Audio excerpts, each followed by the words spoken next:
Yo, yo, yo, yo, yo. What's up, what's up, what's up? Give up the rock. And hello to my fellow revolutionaries. You know who you are.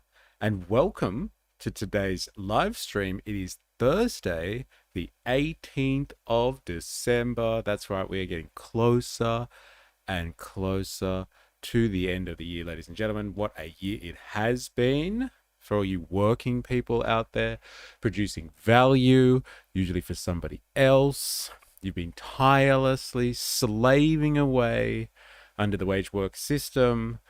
You're almost there where you can have a little pause for thought and have a little break at the end of the year. Almost made it. And what a year it has been. I know I feel like I'm saying that a lot, but it is true. What a year it has been. So today, we are going to be going over, some of the stuff that's been happening this week, the ongoing politicization, the ongoing weaponization of the Bondi mass shooting. Let's call it what it is. Like have said before, I like to use terminology that applies internationally, and I don't see people using the same rhetoric they would, in an American context or something like that. So let's call it what it is: a mass shooting event. Dilemmas in the house. What up? What up? Give it up for weak leadership during a national crisis. And we're going to get onto that, actually. That is the theme of the day. So I'm not sure if you're just trying to feed me comments, dilemmas to help me with my stream and tease stuff out of me. But that's exactly up there. That type of commentary is the stuff that is being peddled in the media at the moment, largely talking about basically how weak the government has been, or the government has failed to do certain things, etc., etc. Apart from politicians going out and putting bulletproof vests on, gearing up and standing out the front of places of public worship, and I don't know, going to events. I don't understand what people want politicians to do. I don't see Susan Ley getting out there and fighting off terrorists. I wouldn't see Elbow Sleazy doing that. So I hope you're prompting me, but if you're not, dilemmas, and you're digesting the mainstream media slop on this one, that's what we're going to be having a look at today. How the mainstream media has framed the narrative on this one. I think they all got the memo from Bibi. We saw Benjamin Netanyahu immediately setting the tone, and saying to the world that everyone has to blame the Australian government for not standing up to anti-Semitism, which we've also investigated too, and which is not the case. I think everybody is aware, anyone in Australia anyway, is aware of how much rhetoric there has been about anti-Semitism for the last 2 years at least. And so, yeah, we're going to get in there and see how this tragic event, because that's what it is, people died in horrific circumstances, is being completely, like, for lack of a better description here, weaponized by the media, by politicians, and all these sort of people. But like, we're going to look at that in multiple facets, and it's going to be controversial. So strap yourselves in. KK Online is crazy how many races came out of the woodwork. I never realized how many xenophobic mates I have. Such a shame people use such horrible event to push their personal agendas. It seems like, isn't that the real kind of sad fallout of an event like this? Is people are just using it. They're just using it. And like, for what, right? Some brownie points, some political one-upmanship. It's fucking disgusting, but it's the world we live in. How can you not politicize a terror attack, a political attack? It's amazing how quickly the mainstream media uses the same talking points. Look, I think you can talk about the statement of a terror attack, and make it about the perpetrators themselves. But I think the media, and I think particular politicians, not just in Australia, are using this for their own agendas, and it's pretty gross. Yeah, like I said, in the wake of such atrocity. KK, the way people behaved was disgusting, painting a whole 2 billion people with a tainted brush. Dilemmas, it's obviously the guns, not the extreme Islamic fundamental terrorists. And we're going to get into guns today. So I think this is part of the politicization or the weaponization of Bondi has definitely been this idea of gun control. So this is reawakened the great gun debate in Australia. Australia has been seen globally, I would say, as this safe place where guns are fabled to be completely out of bounds of regular persons, but that is not the case. And we have seen the ramifications of such, that people do have access to firearms. And yes, this has reawakened the discussion on that. So, you're going to have to tell me, stream, I'm talking to you here, what you think about potential changes to the gun laws. Are they overreach? Is it an attack on my civil liberties, my freedoms? Are these necessary things to do in the face of the evidence, the material conditions being that two people that had registered firearms, had licenses, were able to carry out an attack of this nature? Now, like, my immediate thought when we heard this, and we talked about this the other day, we talked about this on Monday, straight after it happened, my immediate thought was like, oh, these guys must have gotten this from some black market or something like that. But no, as the day unfolded, as the stories came out, as the information came out, this was all done legally, it would seem, legally. So we'll get into some gun laws, and then we're going to have a look at a piece by Michael West Media. And they've done a kind of a media watch style of analysis on how the media has been treating this event, and like how global media or global politicians have been treating this event. And we'll kind of unpack that weaponization a little bit. Momupa, I want to say. Tell me if I'm saying that right. If Howard did such a good job, how did this happen? LOL. Howard is such a scumbag. There it is. So yeah, we'll have a look at all of that as we go through the stream today. So strap yourselves in. But I would like to know your opinions throughout the day, because I think it's good to have that conversation going. But like, first of all, we're gonna start with the Australian broadcaster. And we're going to, yes, the ABC. That's right. And they're gonna talk us through some of the proposed changes to Australian gun law. And like I said, give me what you think about this, because I think it's relevant that, people voice their concerns over this, because I think there is a large kind of group or body in Australia of people that don't really have any attachment to firearms at all. And kind of they sit in that middle section where they're just like, what do we do with this stuff? They're obviously a problem. And then there's people that obviously have a vested interest in guns and are like very, very resistant to any further changes. And then there's like a group of people that really rally against any type of gun ownership on the grounds of safety, as they say. So let's get a discussion going on this. I'm particularly interested to see, though, what the changes are that are being proposed, and then try to understand those, as opposed to just people's opinions on this, in terms of like the media's opinion on this. But I'm very interested to see what your opinions are, if you have any opinions on this. Let's have a look. In the wake of the Bondi terrorist attack, state and territory leaders have unanimously agreed to strengthen gun controls. The National Cabinet is considering proposals to limit ownership further, restrict what guns are available for ownership and how many a person can own. Here to discuss this further, we're joined by Professor Charles Watson. You're going a million miles a minute. Have I got this sped up? No, it's just normal. Fucking calm down there, buddy. What are they proposing? Proposals to limit ownership further. Gun controls. The National Cabinet is considering proposals to limit ownership further. Limit ownership further. Restrict what guns are available for restricting the types of guns. Ownership and how many a person can own. How many? Interesting factors, I guess you would say. Like, I was stoked the other day to find out that these people had 6 firearms. Now, we've had people in the chat explaining that you can easily have 6 if you're part of, I don't know, some type of shooters club or something like that, and you do like hunting, or you have it for some recreational purpose. There is, variations on the type of weaponry that you want to get access to. So it's not unusual for someone to have 6.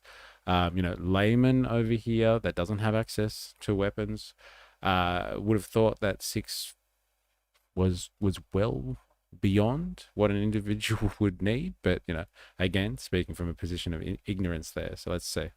Here to discuss this further, we're joined by Professor Charles Watson. He is a public health physician and a board member of Gun Control Australia. Professor Watson, thank you very much for joining us. Gun Control Australia. That's an organisation, I'm assuming. Let's have a look at it, shall we? What do you say, board member of Gun Control Australia? Here to discuss this further, we're joined by Professor Charles Watson. He is a public health physician and a board member of Gun Control Australia. So, any conspiracies on this organisation? Eh? The PSYOP, gun control. I wonder if this searches for Gun Control Australia have spiked recently. Let's have a look at this. All right, let's have a look. Gun Control Australia. Can you see that? Yeah, that works. That fits. We can't go back to weak gun laws. Our lives depend on it. School shooting ranges. What? School shooting ranges send mixed messages to students. We need to be consistent. Guns don't belong in schools. Issues, media, donate. Okay, so they're a legitimate organization by the look of it. Let's say about. Let's go to about, shall we? Our organization, our vision, safe communities without the fear,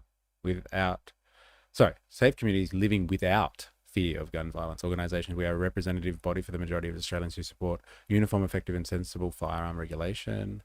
The only organisation in Australia that focuses solely on advocating for strong firearm policy and legislation, a non-for-profit, a volunteer-led organisation funded by community donations and not aligned to any political party. There you go. So they're not aligned. So interesting. So they say to improve community safety. So it's not like get rid of guns. It is particularly about regulation, I guess, promoting the elimination of gun violence in the home and advising political and bureaucratic decision makers. Minns wants to limit belt-fed magazines for shotguns. The fuck? This is literally word salad. That makes no sense. Okay, let's continue. Yeah. Professor Watson, thank you very much for joining us this evening. Now, before this attack took place, a lot of people would have thought that Australia's gun laws were strong enough to stop something like this from happening. Why was that not the case? Like, was that the case with all of you? I thought that would have been the case as well. I think people generally thought that Australia was pretty tight. Eh? Yes.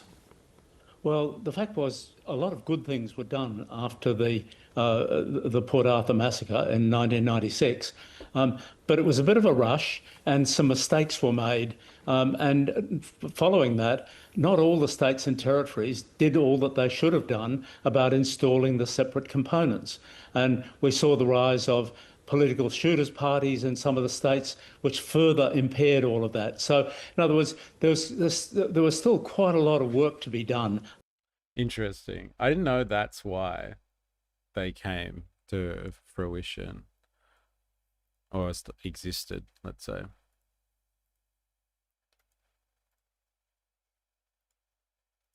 Let's have a look. Has anyone ever voted for the Shooters Party or seen the Shooters Party before? Let me know if you have. I don't actually know what their policies are. Australia, one of the safest in the world. G'day, mate. Is that the questioning? You're questioning it, eh? I don't know. People are questioning that now, I would say. Fuck off. All right, let's do this. When did the Shooters Party, a political party, form in Australia?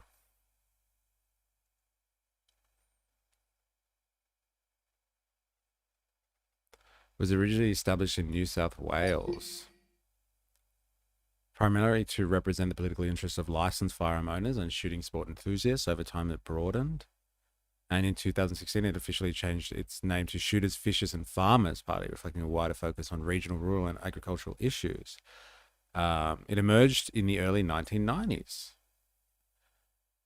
It fits into the post-Port Arthur political landscape. There you go. Interesting. Formed in 1992. I voted Shooters, Fishers and Farmers Party and was a member. There you go. All right, so you would probably have some strong opinions on all this, I am assuming. Let us know your thoughts as we go through in the comments. After the National Firearms Agreement was set up, and that's very disappointing. But that was the truth of it. This event should lead to a significant cleanup of all of those, and I think it should. I have voted for the Shooters, Fishers, Farmers Party and shook the leader's hand, met him at a gun show. There's a whole, it's their whole thing to attack peaceful and safe country soft targets. Should be much more ambitious than in the past. For example, I think we should see an end to recreational hunting licenses. I think is number one. I think also that gun storage at home is no longer appropriate. If people belong to a gun club, the guns should be stored in a secure place at that gun club. Okay, so there it is. Bang, straight off the bat there. Pretty strong opinions on that one. No recreational use for hunting. And if you're part of a gun club, why do you need to store it at home? Relevant questions, I would have thought, again, ignorant in the world of gun ownership. So if there's anything I'm missing here, if you're part of a gun club, do you need to store your guns at home? Or do you only shoot them in a gun club? At some type of range or something like that. Yes, Howard is a scummy federalist who hates personal freedoms. Interesting take there. So yeah, is it necessary if you're part of a gun club to have it at home? Do you need to have a gun at home? A fair question, I guess. What about recreational hunting? Are people going to be upset if they can't go out shooting, I don't know, kangaroos anymore? There's no reason to have guns in the metropolitan area in houses. And so a couple of big steps like that, I think, need to be taken. And of course, we need to look very hard at the new technology in relation to new rapid fire guns and use of military ammunition. Basically, what's become common in Category B guns, which should be just pretty much an ordinary rifle, but they've turned into rapid fire military style guns, and we should stamp out all of that. Oh, okay.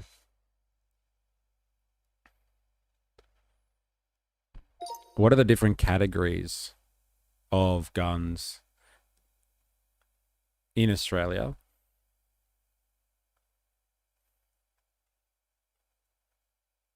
For example, what is a Category B gun?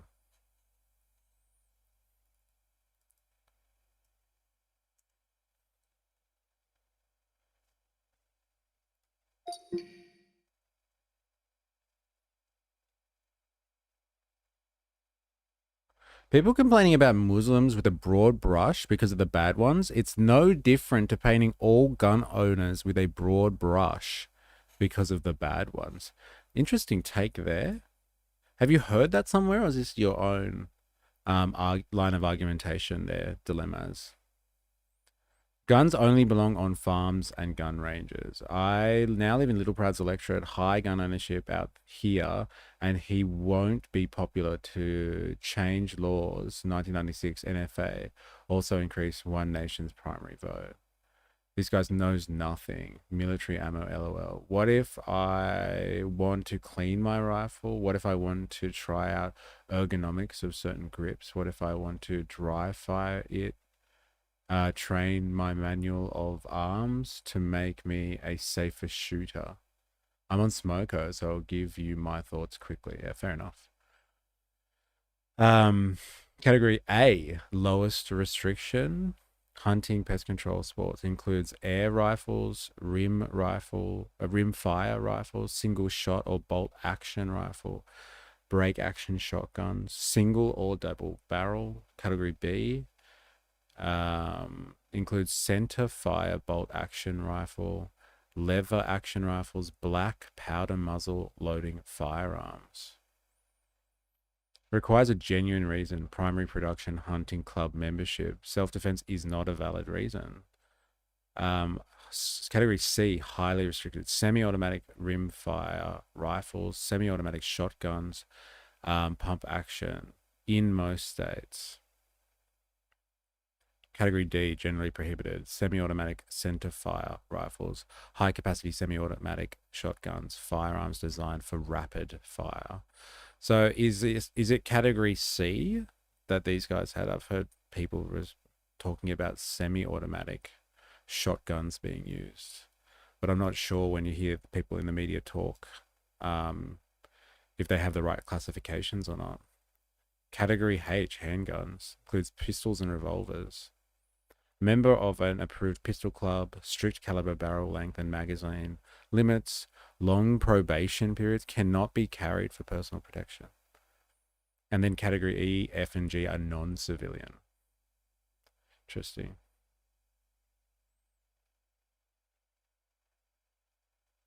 The laws don't make sense. I can have a lever action shotgun on class B, but I need a class C for a pump action.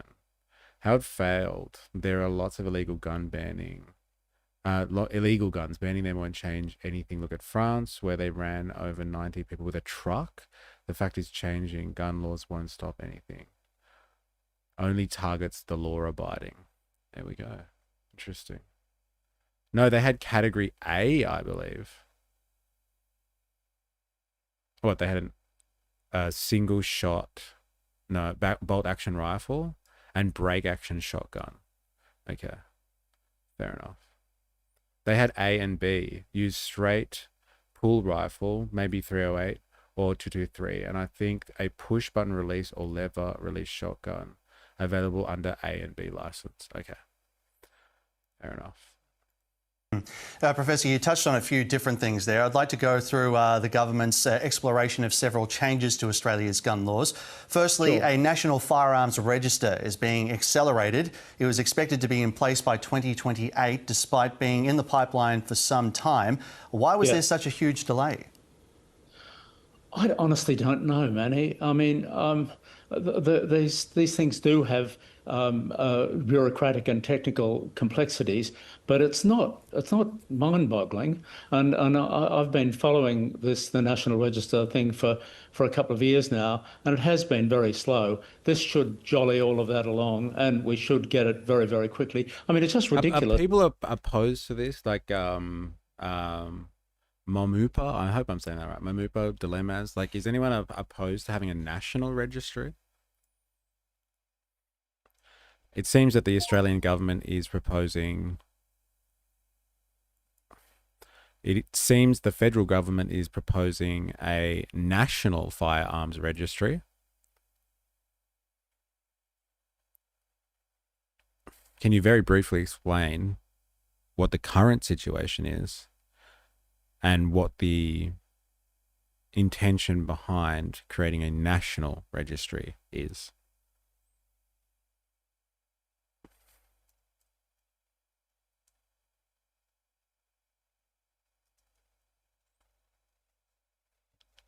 Gumma Cheese Wing in the house. How you going?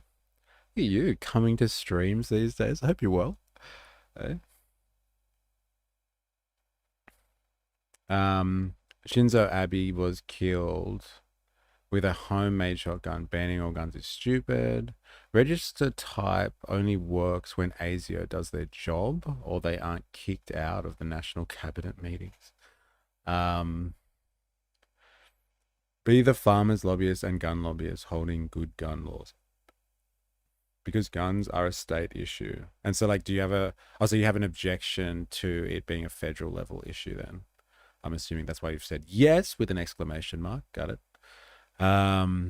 State and territory based registries. Each Australian state and territory currently manages its own firearms and licensing systems. There is no single unified national list. Police can't instantly access complete gun ownership information from other jurisdictions.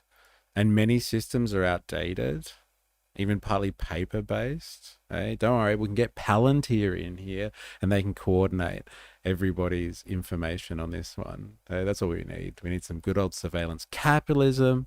That'll do the trick. Existing data sharing. There are systems for sharing information, e.g. Australian Firearms Information Network, but they aren't fully integrated or real time.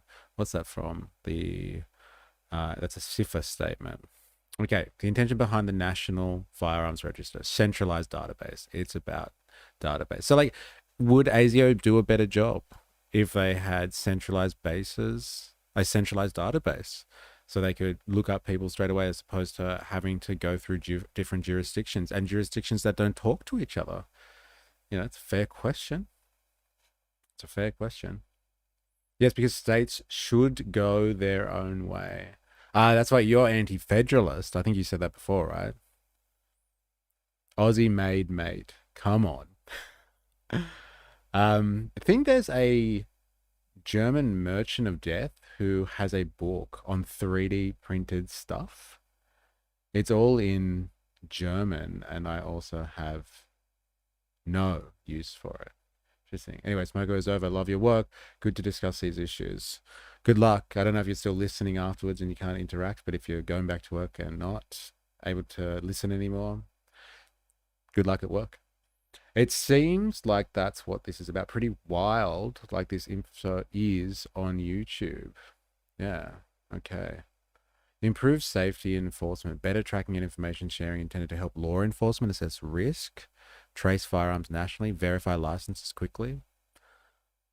So, like, there's been a lot of talk currently about like how ASIO's dropped the ball on this one, or like law enforcement generally, I guess you could say, has dropped the ball on this one. The bloody bureaucrats not doing their jobs properly, etc., etc. Would they help from a centralized database then? One law, not different states. That's American bullshit. Yeah, fair enough. Yeah. Do you do things as a whole entity, as Australia? If we're all Australians, should we have the division at the state level? Why it's being pushed now, long-standing gaps in national firearm data have been highlighted by recent mass shootings and concerns about information sharing between jurisdictions, prompting leaders to accelerate the register's rollout. Chairman of the Court in the House, the Honourable Chairman of the Court. Politicians focus on who the victims are because it's a safer route. They focus on gun laws because it's an easier scapegoat. Even when Islamic religious leaders come out and say, hey, Australia, we're on your side, we'll even tell you who it is. The Muslim Brotherhood is infiltrating our mosques, radicalizing the vulnerable and making us look bad. Go get them. To which politicians quietly say, yeah, can't say that in public. They'll call us a bigot. It's not good for the polls. Savage assessment of the situation there. It is interesting when you have people telling you and giving you information, giving you intel, and people are too scared to use it because it's been politicized and people are worried about dying in the culture wars. It is the problem with the culture wars, right? The only reason they went for guns is because it's not discrimination to do it. And the anti-gun lobby follow a guide of pushing gun reform while emotions are high. Seen Albo do a photo shoot with the lifeguards? No, but he made sure he did a photo shoot with Ahmed. Okay, right. Yeah, it's interesting. Did you see that footage? I think it was Current Affair, Channel 9, incredible low point. But they were interviewing a lifeguard, and the lifeguard was wanting to list out the names of lifeguards that he was like, oh, these people were there and they helped out, like we should acknowledge their efforts. And they were like, no, we don't have time for that. We're not going to let you, we don't want you to say that, interview over. Quickly, quickly. Cut scene, cut scene. That was really weird stuff going on there. All right, back to it. That we should have a national register which has on it all guns and all gun owners and the characteristics, if they're unfortunate, of some of those gun owners, so they can be checked on. And that's a first and easy step. After that, the easy thing for other states to do is to look at what was done in Western Australia about 18 months ago. Yeah, no time to list the names, but she had time to do her monologue. Yeah, it was pretty gross, wasn't it? Far out. That is to introduce a whole new set of gun laws based on one thing, to increase community safety. And that's been a very successful process. Not to say that they should be just adopted exactly the same in every state, but the WA experience needs to be examined very closely. I'm pleased to see that Premier Cook is collaborating with Premier Minns in New South Wales in an attempt to get a state legislative program together. Another measure the government is looking at is limiting the number of guns a single person can own. Now, Sajid Akram had a Category AB firearm licence and legally possessed 6 weapons. To the average person, that seems like a lot. But is that the case by gun ownership standards? There are people who own many more guns than that. There are. There's an interesting point. Again, in my general ignorance, like 6 is, that's well enough. If you're going to have a firearm and you want to use it for certain things, like, why do you need 6? I have had it explained to me. I'm not going to lie. Dilemma has explained that there are different uses. You might be like recreational and part of a club, and so there's different uses for that. But like, damn, I still, it perplexes me why these people had 6 of them. National Capital was only created by ScoMo, and Albo kicked ASIO out of the meetings. Funny, I didn't see them using more than one gun at a time. Yeah, gun limits will fix it, but they had multiple guns at the scene though, didn't they? Pretty sure. All right, let's continue with that. Actually, is there a limitation? I'd like to know. Under the state's licensing and regulations around gun ownership, is there a limitation on how many guns someone can have?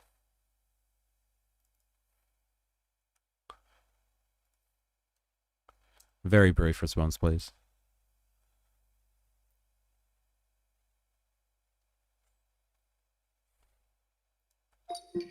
Only need 2 308 and double barrel. Solar Bear in the house. Sup, peeps? How we going? It's good to have you. Welcome to the chat. We're just trying to understand the gun laws, the current situation, and what's actually happening as a result of Bondi. So we'll have a look at this, like what they're proposing to change, and we'll get perspectives on it. So right now we're listening to someone from Gun Control Australia, and they are an advocate of gun control, and obviously speaking up attempts to tighten regulations further. Some of the stuff that they said already is that they don't believe that people should have guns at home, store them. There's no need for people to do that. If they're part of a gun club, then store it at a club. And then outside of that, in terms of people shouldn't need licenses or shouldn't be getting licenses for recreational shooting anymore. Like if you want to go shoot animals, tough tits, no more licenses for that type of stuff.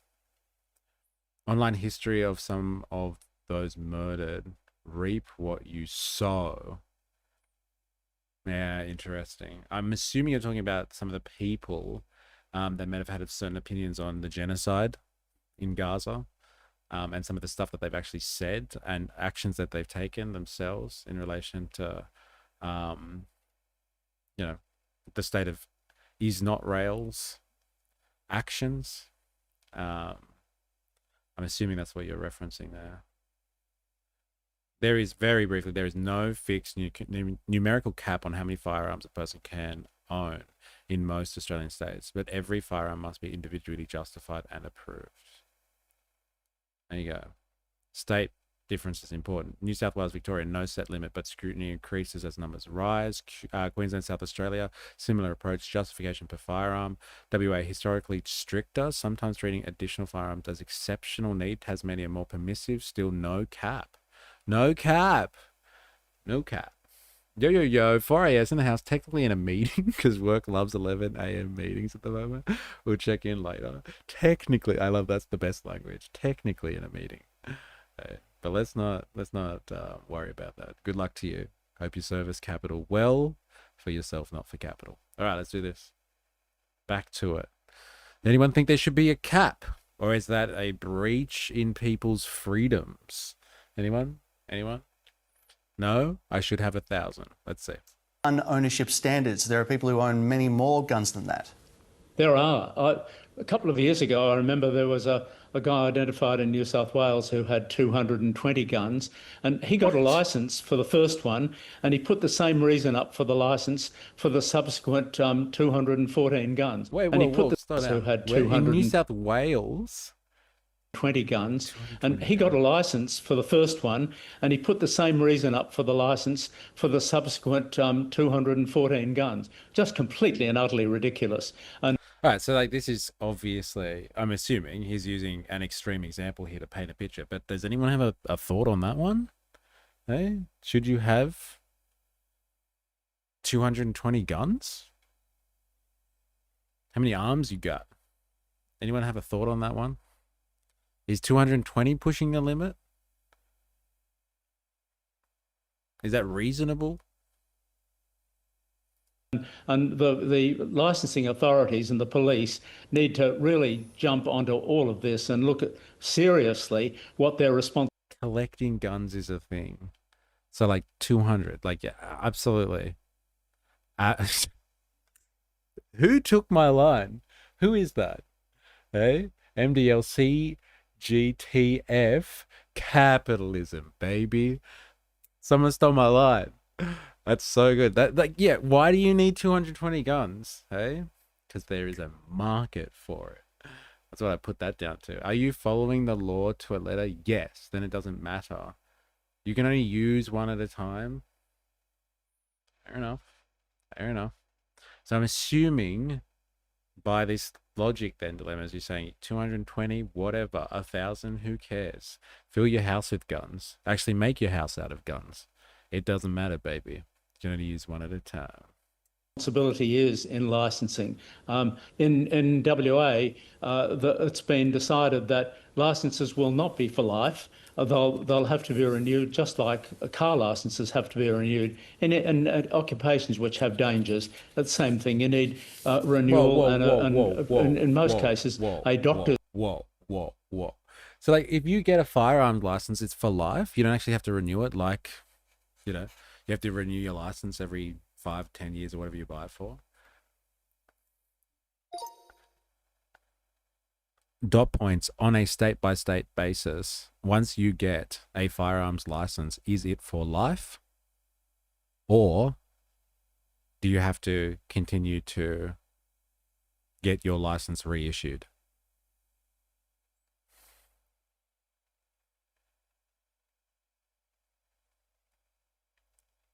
Okay, New South Wales, every 5 years for most license. Victoria, renewal every 5 years. Queensland, renewal every 5 years. Western Australia, renewal every 5 years. Wait, what was he talking about then? Northern Territory, 5 years. Australian Capital Territory, 5 years. No, once and done license. All states require periodic renewal. Well, what's he talking about? Did he just say that? Or maybe I misheard him. It's been decided that jump onto all of this and look at seriously what their responsibility is in licensing. In WA, it's been decided that licenses will not be for life. They'll have to be renewed, just like car licenses have to be renewed. In occupations which have dangers, that's the same thing. You need renewal and Tasmania. Let's check it out. I didn't see it. Wait. No, wait. Tasmania, 5 years. Some handguns, 3 years. Requirement must demonstrate genuine reason. Lap Jeff in the house. Internet friends. Hello, internet friends. So good. Tasmania, they drag their feet on this. As in, like, they're not good at, like, doing the whole license renewal thing. So, like, they're a bit laxed, maybe. Good to see you, Dr. Nathan. Hope you're well. I don't collect rubbish. Oh, look, the anti-gun lobby uses misinformation to scare campaign to get what they want. Who would have thought? Just every gun owner? That's recent, then, because they are the problem. All right, let's have a look at this. He didn't actually say, he just said Western Australia's changed it recently. So maybe I just misheard him before. They haven't listed Western Australia here. No, they have 5 years. In most cases, a doctor's... They're holding up the National Register too. Oh, interesting. What do you need handguns for pig hunting? Yeah, what is the point of having a handgun, actually? Like, is that just another, oh, I'm part of the shooters association or club, and so I want a handgun, like for sporting or something, right? approval every 5 years in order to get that done. And another factor which has been raised in WA is that in cases where domestic violence charges have been proved, guns should be removed from the house. I think it should be more severe than that. I think if a domestic violence report is made, the first step should be to take the guns out of the house until it's sorted out. And if there's no charge, well, the guns can be given back. But guns and domestic violence have been a terrible record in Australia, and we should just not allow that to happen. What about that? Anyone got a strong opinion on that? If there is some type of ongoing, he's saying, like, if the report's been made, should guns be removed from a household on that basis? That goes with, like, checking people appropriately and all that sort of stuff, right?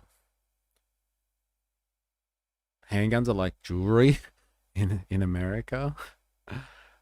You can't use a handgun for hunting. It's for competition shooting, IPSC, etc.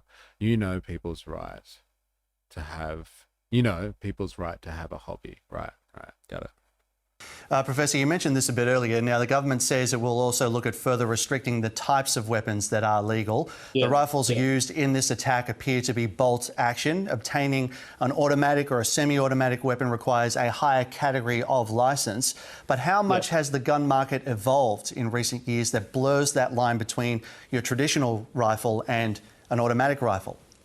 Quite a bit. There's no doubt that there's been, from the last 30 years, quite a bit of technological change. There was also one terrible thing that happened in 2010 under Abbott, where to get a... Why? Can I just say, like, look at that picture in the background. Why is the Israeli flag there? What's going on there? Like, unless I've mistaken and that's not an Israeli flag, that's just like some type of symbol of Judaism or something like that. Like, that's the Israeli flag, is it not? Unless my eyes deceive me. It's very interesting. Again, and we're going to get onto how the media is portraying this and how things are being portrayed here. But, like, was this an attack on the state of Israel? Was it? We'll have to get to this. Competition pistols aren't really useful for anything else. They may be a targeted assassination. Think they have tiny mags, like 3 or 5 shots. They are talking about push-button release shotguns and rifles. We have known they were going to come for them for a few years now. Okay. To get a vote in the upper house, he allowed the importation of Adler rapid-fire shotguns into Australia, categorising them as Category B, in other words, available to ordinary licence holders. That was just completely ridiculous. And yeah, I've seen the video of the Jewish lady who was ejected from the memorial for wearing a keffiyeh. Yeah, I've seen that. And she was Jewish too. Like, it's very interesting, isn't it? Talk about politicising the event. My God. I'm surprised that Knuckles didn't use pump action tape band 308 or something Similar. Why are you surprised? I don't understand the surprise there, or the Must be stamped insinuation. out. But this is a technically complicated area, same as the issue with 3D printed guns, and the issues as to what gun types are appropriate for different categories needs to be looked at extremely carefully. Professor, finally, some federal politicians are slamming any changes to gun laws. They say that they're unfairly going after responsible, law-abiding firearm owners. What's your response? This is the kind of the dilemma's defense, I guess, right? It's like, look, why should the law-abiding people be punished for this? So it'd be interesting to see what his line of argumentation is done there. She had some good points on how the events had already been politicized. I wouldn't be wearing this if they hadn't planted Israeli flags on this beach. Based as fuck. To that? Guns are not toys. They kill people, and they must be treated as serious, dangerous items. And it's about time we did that seriously in Australia. About 85% of people in Australia want much stronger gun laws. It's a very small minority that are gun enthusiasts that love the idea of shooting animals and that sort of stuff, and we should not pay any attention to them.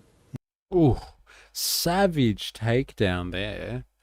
But yeah, 85%. Does anyone want to verify that or talk to that statistic there? Chairman of the court. Farmers where I live have full-on arsenals. They're all nut jobs, more or less too. The process to get a gun license takes a while, but it's quite easy as long as you can have a clean record. It's not common knowledge though, so everyone assumes we have tight acquisition laws. No one been radicalizing out here though, so no gun crime. No one been radicalized out here though, so no gun crime. Thank you, Chairman of the Court. It's always good to have. You're our regional spokesperson these days. The regional New South Wales, anyway. Isn't that crazy? How times change. There you go. I love your assessment of the situation. They're all nut jobs, more or less, too. Oh my god. Damn, bloodthirsty Angle. Yeah, he was savage just then. And how's that 85% stat? I wonder where he's gotten that poll from. There is an allegation made that 85% of Australians think that there should be stricter gun control measures.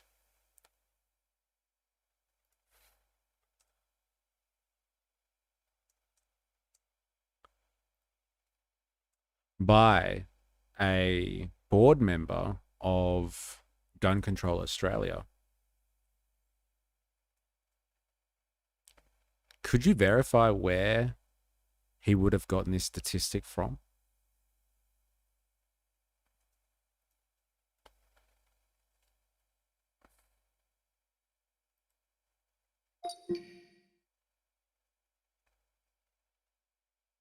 Broad polling consistently shows very high support for maintaining and strengthening gun laws in Australia.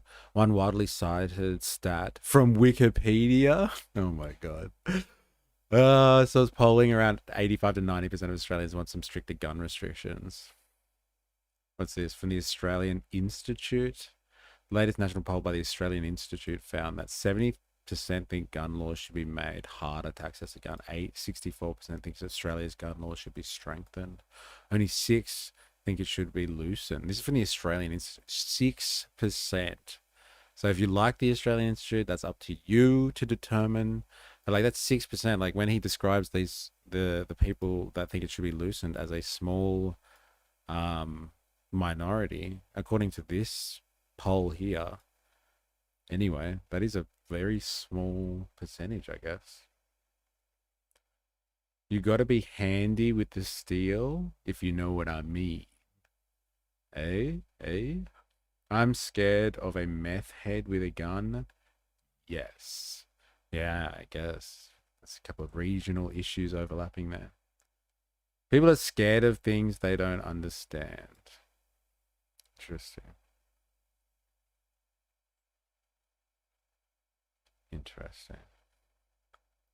All right. Well, Professor Charles Watson, we scathing opinion there. Let's have a look at this. This is an upload from it was on 7:30, okay, but this has been re-uploaded, the 7:30 segment, and this is from the Sporting Shooters Association of Australia. And so they had a spokesperson go on 7:30 to talk about gun control. So I'm assuming someone from the Sporting Shooters Association of Australia is going to have a pretty kind of anti-gun regulation slash heightening of regulations approach to this. And so like let's have an opinion from them. It's the CEO as well of this organization, so they might, if anyone's going to have a valid opinion on this type of stuff, they should know what they're talking about, I guess. Dr. Nathan, I mean, think about the people in your own life and the percentage of people who like the laws, if not want stricter ones. Is that unbelievable? Hell, even just look at this chat. Well, like, to be honest, like in this chat though, like so far, a lot of the chat has been about people that are supportive of it. I know one person's had to go to work, but like I know what you're saying. Yeah, I think most people that we've heard talk about this issue over the last few days have just been like, yeah, gun control all the way. I shared a video in the general chat about the gun grabber strategy. Okay. But like, yeah, I look in my life, I don't know really. I think I could count on my hands the amount of people I would know with a gun license. On one hand, actually. So like, yeah. Daniel Koto Man 5780. Guns save lives. That's an interesting take there. You'll have to give some more context on that one. Today, sure, the numbers are skewed, but this group is super majority in favor. Well, look at the Australian Institute, right? Has given the facts, not the Wikipedia source, the Australian Institute one. 70%, even if it's not 85 or 90, 70% is still, it's a large majority, right? Lemons, no one wants to talk about Islamic preachers radicalizing people, ? No, I guess that's beyond the pale. Look, I hear you on the whole, hey, people are radicalized kind of thing, but like, you can have people that are radicalized and get access to legal firearms. And I think the Venn diagram on that one is the point of contention here, is if you have people that are radicalized or potentially dangerous and like they're still getting access to things, that overlap there is where people are concerned about. So there's two prongs to the approach as you're describing here. And so we shouldn't ignore either side of that dialectical relationship. But like, do we just focus on one and not the other? Do we focus on both? I think that is what we're discussing here. Now this is someone from the CEO of the Shooters Association of Australia. So let's see what light they can shed to this discussion.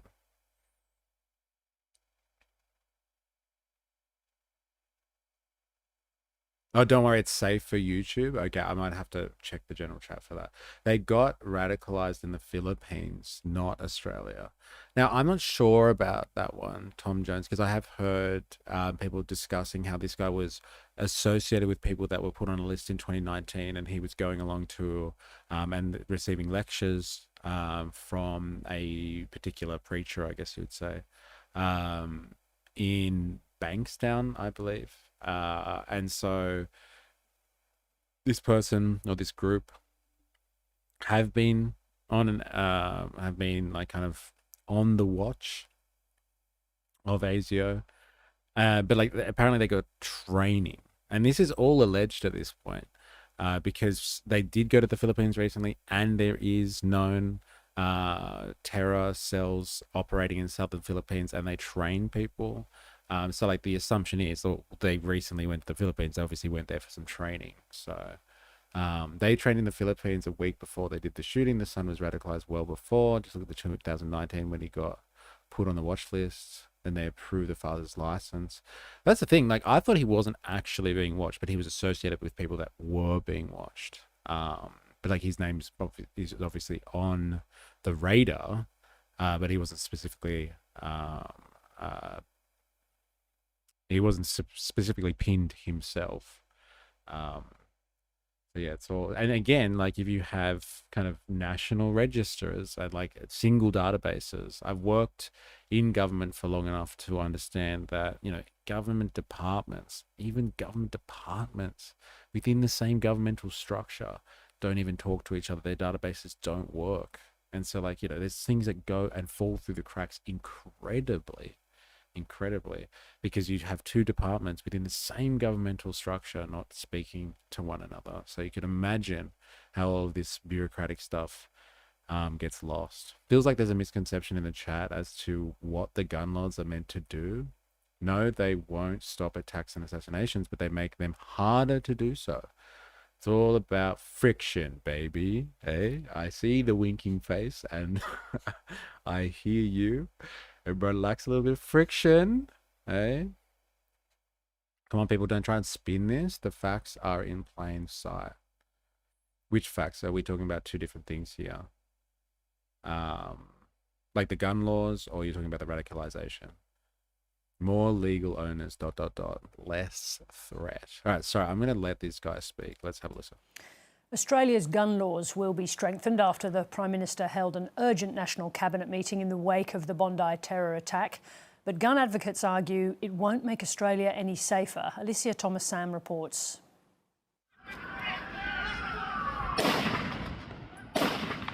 Bondi gunmen Naveed and Sajid Akram were armed with high-powered, long-arm weapons, legally sold for hunting and target shooting. They were legally registered, so they were approved by the New South Wales Police. I just cannot understand the rationale to justify people in Sydney having access to firearms. It beggars belief that is it allowed to happen. 50-year-old Sajid Akram owned the guns used during their rampage. Today, New South Wales Police Commissioner Mal Lanyon confirmed It's pretty crazy footage watching that guy put his fucking glasses on, right? Hey, it's like, let me just get some better vision on this. It's fucking crazy. Been to a gun range anytime recently and notice the straps you have to put the guns in? Yeah, that's to stop them from being turned around on the user. Interesting. he'd held a gun licence since 2023. Mr Akram was entitled to make an application. The information that was available at the time was used to assess that information and a licence was issued. So one of the shooters had a Category B licence, which is a high-powered military-type grade weapon used for the shooting of feral pigs and feral deer. Any firearm is dangerous in the Oh, house. sorry. Biggest thing they do is stop women being killed more often, domestic violent acts, or men dying to suicide, because a gun is a lot easier. Been to a gun range anytime recently and noticed the straps you have to put the gun in, ? Yeah, that's to stop them being turned around on the user. Interesting.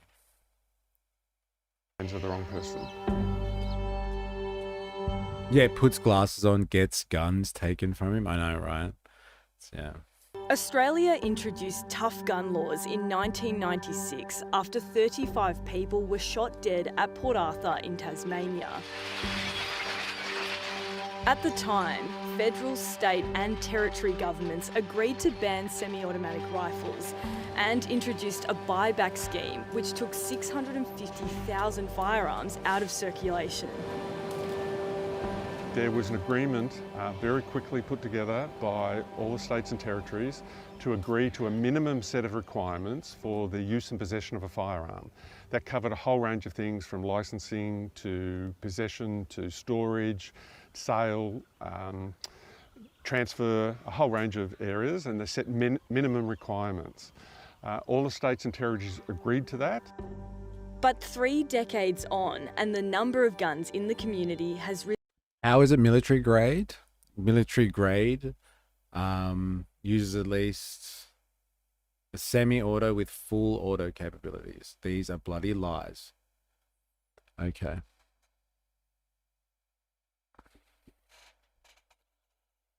I guess it's important then for us to have a look at what military grade means then, right? That might help. But like, I think it's all just about people's perception. There must be a classification then.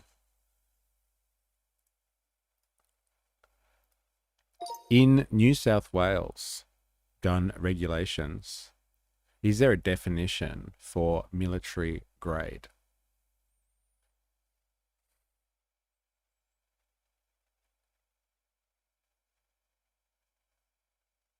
So it's like it's just like a term piece of people throw around. In New South Wales law, there is no explicit legal definition in the Firearms Act of the term military grade as a standalone classification. Instead, the legislation refers to firearms designed and adapted for military purposes. Prohibited firearms include things like machine guns, submachine guns, fully automatic guns, and self-loaded rifles or shotguns that are designed to adapt for military purposes. That phrase, designed or adapted for military purposes, is used in legislation's schedule of prohibited firearms, rather than being a precise definition of military grade. So it's just a bit of vocab that people use.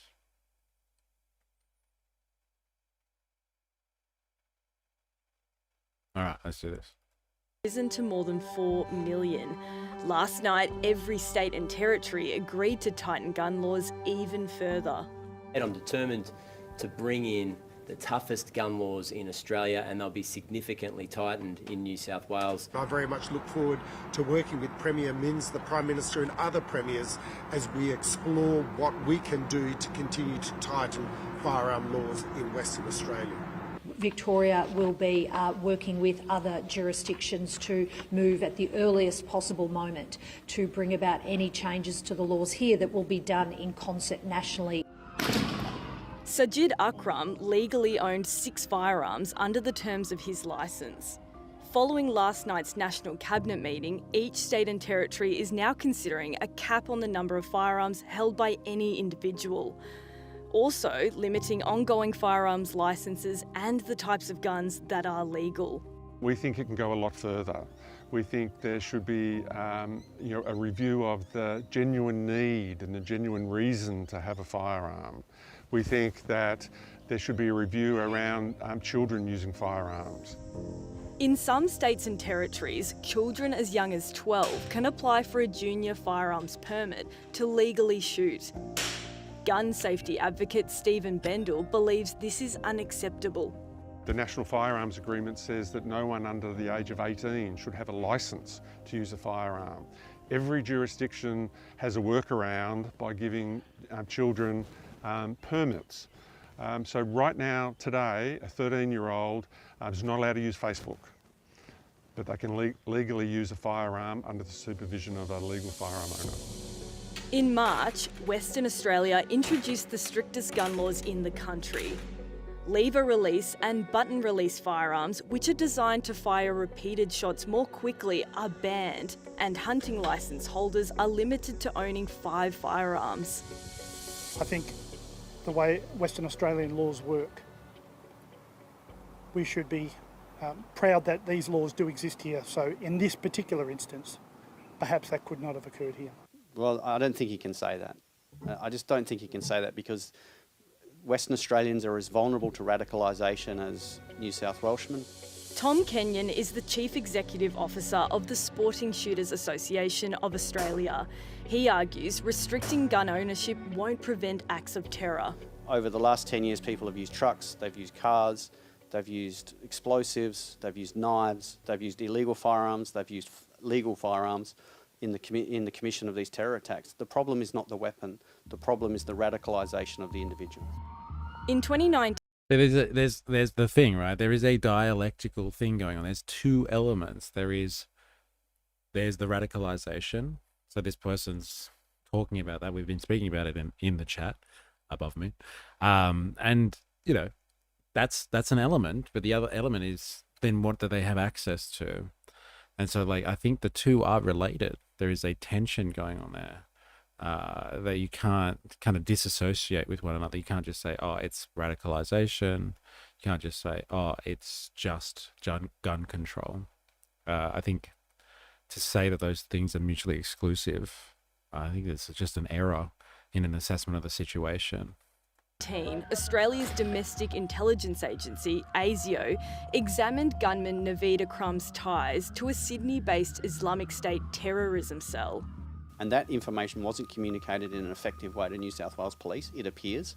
It also appears that if it had been transmitted, that it wasn't acted on. Today it was revealed in the month before the Bondi attack, the father and son travelled to the Philippines. So, like, is this not a thing then? That, like, if you've got ASIO, they've got someone that's affiliated with people that are radicalized, and you have separate legislation or separate licensing and registration efforts that go on at a state level, and the arms are not talking to one another because they work in different levels of government, let alone different departments. Is it not something, like, because there's been a lot of people calling out, ASIO or like authorities generally for, like, why do they get a license in the first place? And if these departments don't talk to each other because the information isn't readily available, they're in different jurisdictions.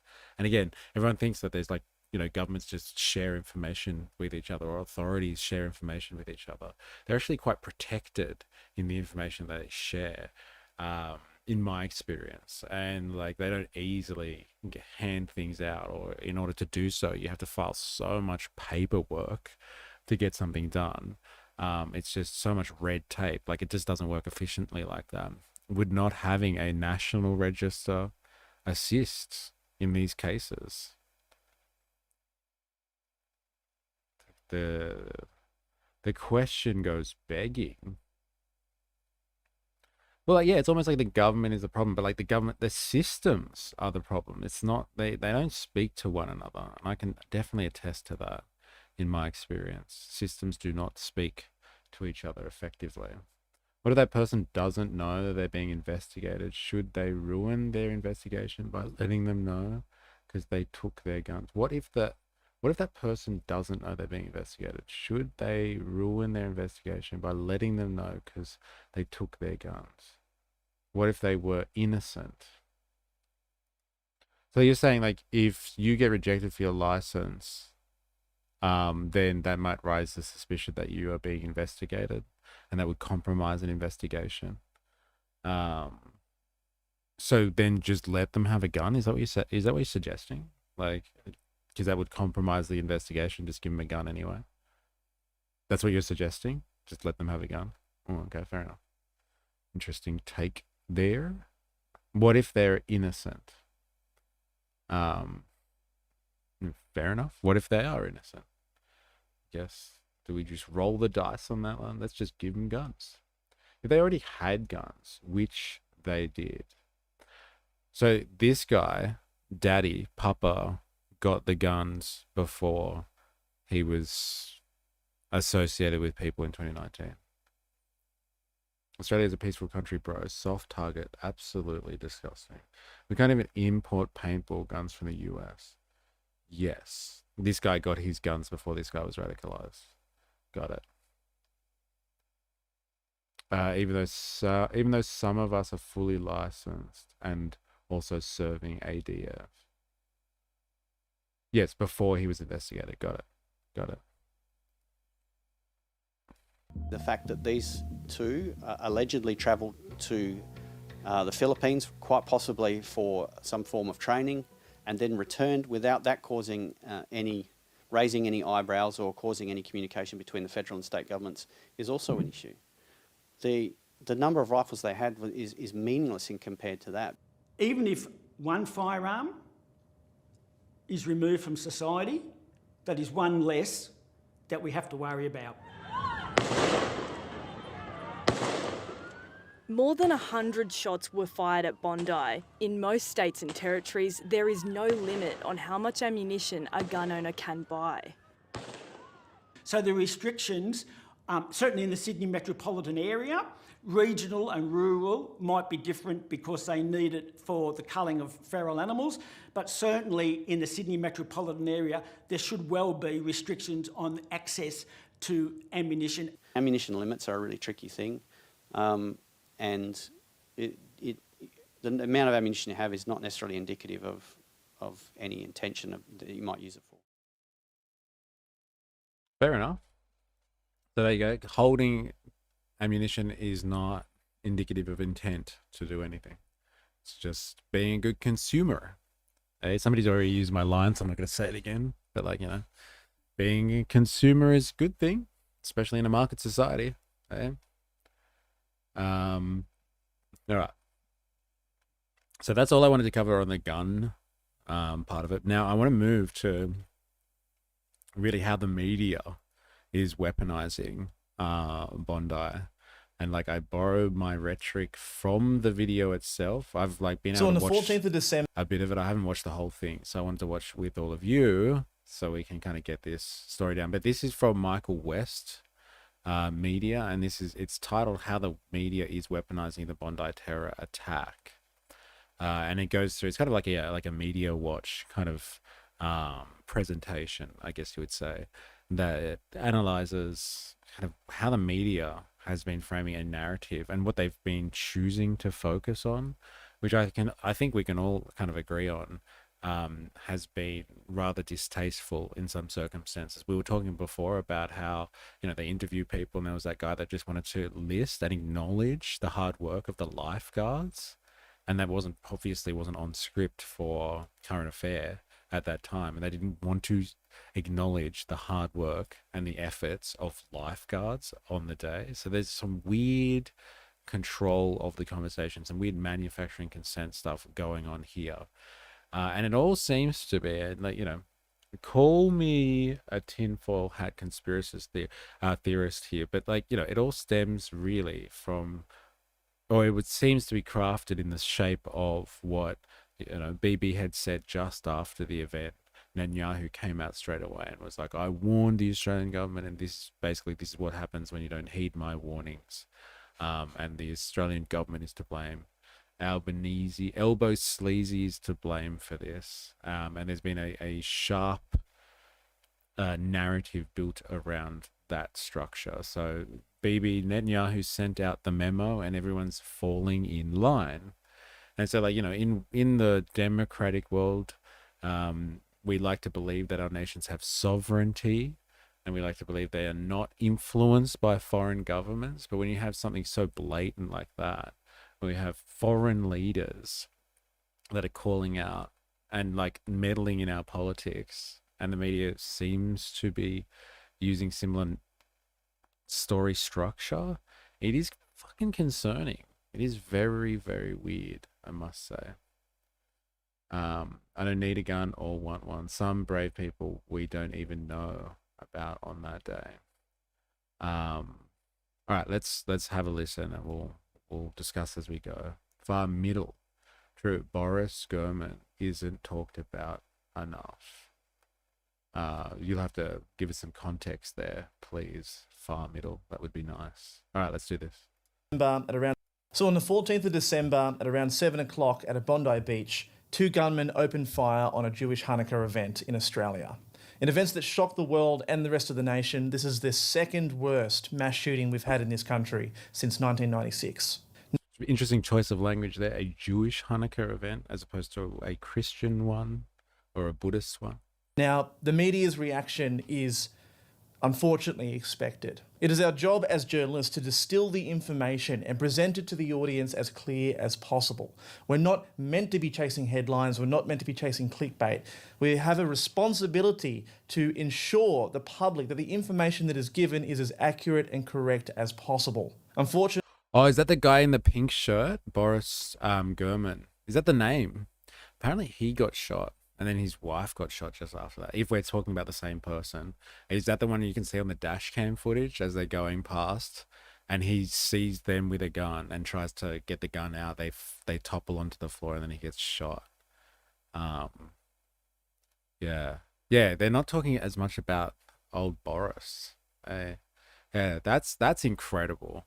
That's incredible. Talk about, you know, upstanding citizens. Like, what would you do in a situation like that? You see a car rock up, people like pull out guns.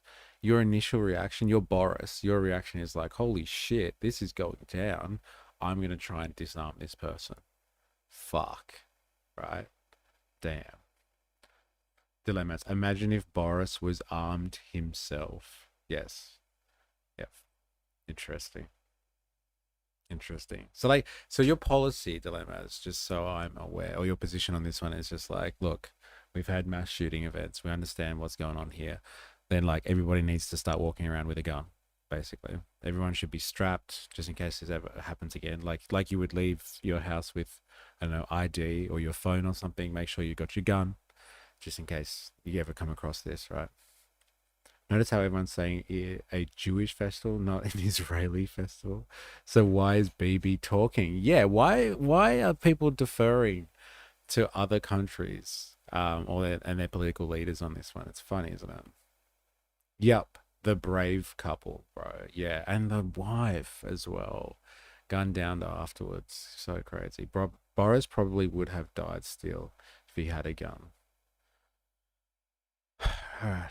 The hysteria around the shooting and the insane reporting we've been seeing from the mainstream media is going to cause more harm. In the immediate aftermath of the Bondi terror attack, the facts were still emerging and the families were still processing unimaginable loss. Yet much of the media ecosystem moved in the opposite direction, prioritising speed, spectacle and political point scoring. This video is about that failure and the difference between clickbait and rage bait in the attention economy. Who would have fucking thought, eh? Reporting and commentary, and why duty of care matters most when the stakes are this high. Now, as a disclaimer, we are not going to be showing any footage of the bodies on Bondi Beach or any of the gunmen's faces. We believe that we have a responsibility at Michael West Media not to expose our audience to unnecessary fear and violence. Now, before the bodies were even called, Prime Minister Anthony Albanese called a national press conference. One of the first questions we had was this journalist from The Australian. At the time, the events were still unfolding. At this time. And then we're feeling that. Left unchecked, as you were just saying, anti-Semitism leads to terrorism and violence targeting the innocent. Your government has come under criticism in claiming that it has effectively responded to the rise of anti-Semitism in Australia since October 7, 2023. In September, your government recognised a Palestinian state. Your ministers have attacked the Israeli government. Senior ministers refused to visit the sites of the October 7 massacres. And you created a special Islamophobia envoy alongside an anti-Semitism envoy. Have you taken the threat of anti-Semitism seriously? And can you guarantee the safety of Jewish Australians? We don't even get 2 hours into the shooting and this kind of ghoulish behaviour emerges, trying to conflate peace protests with the killing of Australian citizens, trying to put blood on their hands before the bodies have even reached the morgue. This ghoul at The Australian takes an unfolding tragedy and immediately forces it through a pre-written political narrative, taking the confusion, grief and heartbreak of these poor innocent victims and their families and shoving a foreign government's talking points into a national press. It is a fucking interesting point, isn't it? Like, that has been a big part of the conversation when it comes to people that have been protesting and have been bringing to light issues of what's been happening in Palestine. They have been accused of harboring anti-Semitic behavior. And so, like, you know, you have people that are worried about or concerned with world affairs and genocide, and they have been blamed, I guess you would say, for lack of a better description, they have been blamed for the rise of anti-Semitism. So if you go out and you protest against genocide, a genocide that is being perpetrated and has been classified as such by the UN, it's not kind of just loose allegations. This is something that has been investigated and has been deemed a genocide by the UN. They have a special department that deals specifically with genocide and classification of such. like talking about that and rallying against that has been twisted by some media outlets and certain, crafters of the narrative, I guess you would say, to be like, oh, well, if you're protesting this, you're obviously calling for violence against the Jewish people, and you're promoting anti-Semitism. So you can't rally to stop a genocide. You can't talk about Palestine or issues of Palestine, because that also means that you're being anti-Semitic. Like, those two things, and saying those two things are the same, is manufactured. It's a narrative. It doesn't actually exist. You can be against genocide, specifically the case of the genocide in Gaza. You can be against that and not be anti-Semitic at the same time. It's not a default option. It's just like, oh, well, looks like I'm upset with the genocide in Gaza. I better be relegated to the fact that I'm also now anti-Semitic. That doesn't make sense. But that is how the media has been portraying this, and for a long time now. It is an interesting point. It is a very interesting point. Tom Jones is back. Dirty scumbags. This is an attack on Australia. Is not real. Licensed gun owners should be able to get a license for concealed carry. Not everyone gets a gun like America. Keep the laws as they are, just reform for concealed carry and self-defense. Okay, so what you're saying is Boris could have defended himself if he had a license, but if Boris didn't have a license, then all he's going to have to do is tackle the shooter, right?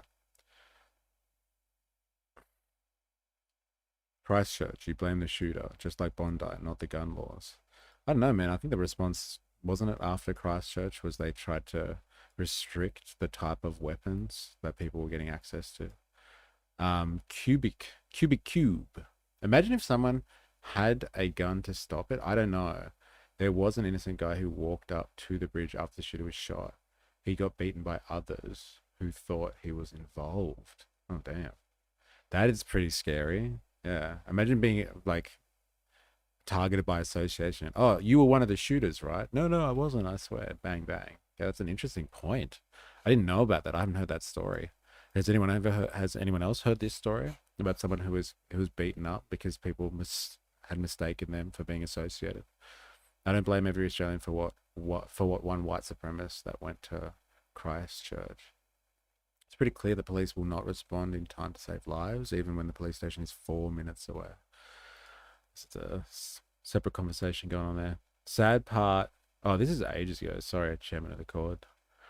Sad part is the non-acknowledgement of the dual nature of the problem. That is, if stricter gun laws are enacted without addressing the radicalization part, the problem won't be solved. The method will just shift to the use of explosives. Yeah, like I said, I think there is a dialectic there. There are things that are related to one another that need to be addressed concurrently. All right, sorry. I will let this guy speak. Stop cutting him off. Victims and their families, and shoving a foreign government's talking points into a national press conference. A setting for allowing the facts to emerge of the case. By the way, this has not been declared a terrorist event as of yet. The question smuggles in assumptions, like linking unrelated policy decisions to an act of violence not yet understood. It places collective blame on a group of people who want to stop violence against civilians in an international war. Straight out of the gate, this set the tone for what the mainstream media were going to be up to in this tragedy. Now let's start with a pretty straightforward example. Shari Markson, a talking head trying to masquerade as a journalist, was out there on the beat, on the night, trying to get political points while on the streets of Bondi. She had a chat to Kelly Sloan, trying to get her viral clip to blame anyone else but the gunman for this attack. The horror of anti-Semitism has been unleashed in Australia, and it hasn't been properly dealt with by authorities, and this is where we are now. You know, I don't want to blame anyone tonight other than the people that perpetrated this horror on our community. No one else is to blame. By the way, this was hours before there was any declaration of being a terror attack or that it was anti-Semitic targeting. Bashari, quick to fire off from the hip, decided, screw journalistic integrity, I want a culture war. After warming up, the next day, I want a culture war, eh? We're used to analysing this type of stuff, eh? Yep, people do want a culture war on this one. They definitely want to weaponize it for their own agenda. Government did nothing. Interesting how that person was just like, look, we need to focus on the shooters. And I think that is a conversation or an argument that is being put forward against gun, further gun laws and regulations, right? It's, well, blame the shooters. Don't blame the guns, or don't blame the gun laws. Blame the shooters. So like, for the same people that argue and say things like, hey, we don't need tighter gun laws, blame the shooters. The same argumentation can be used like, well, don't blame the government, don't blame the authorities, blame the shooters, right? It's interesting how arguments or similar types of argumentation can be used and applied differently, but like people don't put those connections together at all. At all. Keep thinking about all the kids witnessing and the confusion. Yes, yes. Australia's pretty straight up good. Australians, pretty straight up good lady, not blaming anyone. Yeah, it's interesting to see that response straight away, right? Correct me if I'm wrong, but did we have this government is to blame rhetoric with the Lint Cafe incident? Jim Jeffries came out and blamed our government for the situation. Interesting. Dilemmas, Michael West Media does the same thing, make everything about Israel, blame the guns, culture war stuff. Fair enough. Shari confronted Green Senator Marine Faruqi, trying to lay the blame of this horrific attack at her feet. Marie, it's Sharon Markson here from Sky News. Haven't we only fueled the anti-Semitism crisis by your aggressive rhetoric over the past 2 years? We are here today to mourn all those who have been unforgivable. We are here mourning and giving respect. I can't hear that You shit have been at at all. pro-Palestinian protests where they have Shame called on for you. intifada. Blood's on your hands. You have been Shame at on you. pro-Palestinian protests You're a disgrace. where there have been calls for intifada and death to the IDF. How does this lead to anything else other than the terror attack that we saw here last night? Wow, that was pretty crazy. I don't know if you can hear it, probably. It's really muffled. But she was like, you've been claiming for an intifada and death to the IDF. And she's like, how can you not see that your actions in calling for an end to the genocide, basically, your actions on that have led to this violence? So again, the association is straight away, it's just like, oh, look, people have been trying to advocate for a free Palestine. And so, like, you know, taking that issue on means that you're advocating for people to conduct violent acts here in Australia. How do you respond to that? I'll put that to you. It's interesting. It's interesting. Jag, yo, what's up, you dirty commies? Hey, very dirty. Very dirty. Thanks for asking. This commie needs to have a shower. West reports straight up, mate. Jim Jeffries is right, especially after the government tried to cover up the death of his nephew. Go on, you say white people in parliament again. But like, how about the argument then? Like, you've used the argument, because this is what he was talking about before, Dilemmas. You use the argument that no need for extra gun laws, right? It's the shooters that are responsible. So in the same way then, no responsibility on the government for this one, or the authorities on this one. It's the shooters that are at fault. Like, how do you respond to that type of argumentation? Because it's the same type of argumentation in both circumstances. It's difficult to reconcile the two. It seems like it anyway. Like the old saying, I'm not going to read that one out, but I think I understand where you're going with that.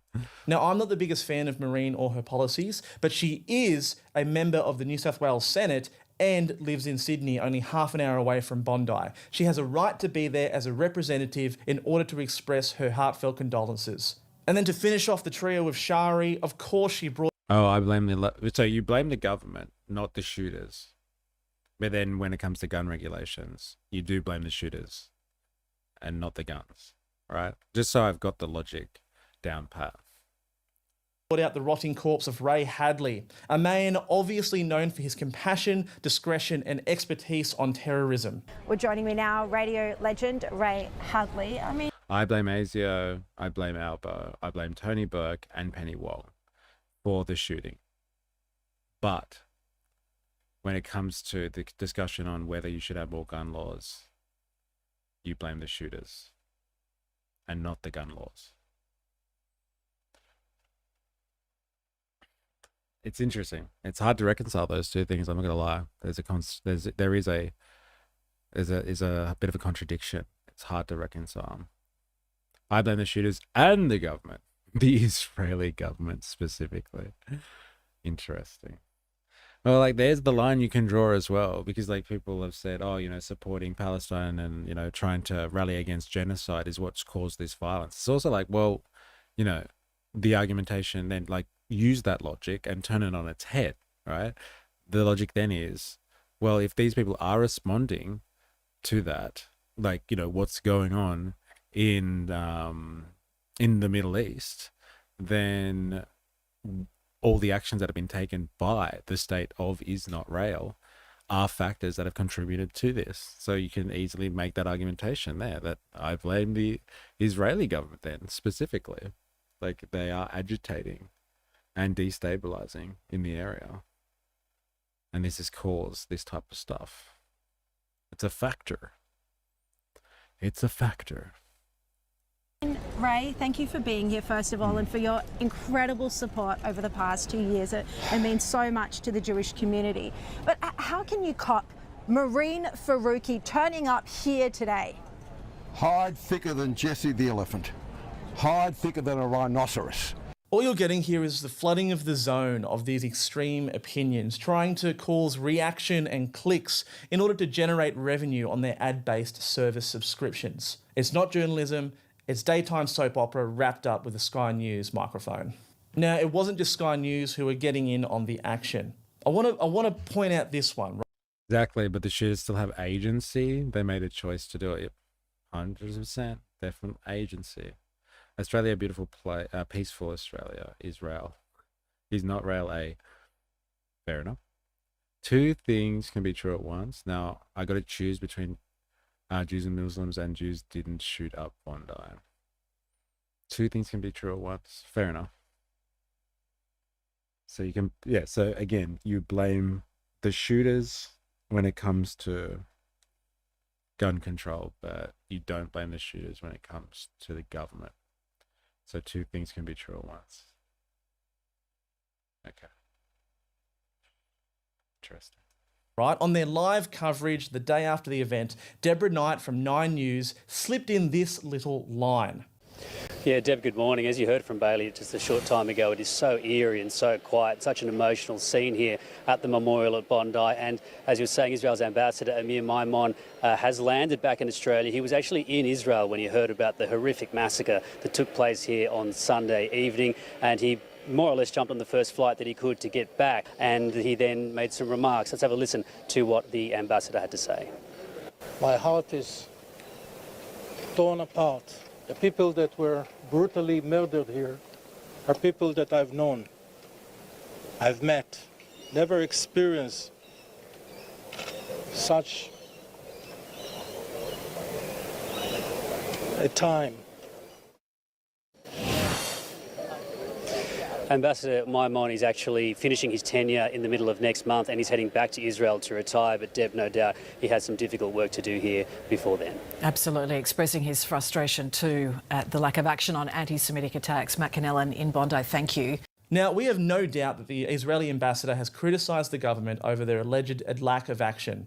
But the point of this is that none of that was shown in the previous vision of the ambassador talking. It was not in the press release and it was not in the video package. It is inserting a preconception, assuming it's fact, while reporting live on a tragedy. You can even see her look off to the side at different notes before she comes back to the camera to go back to usual programming.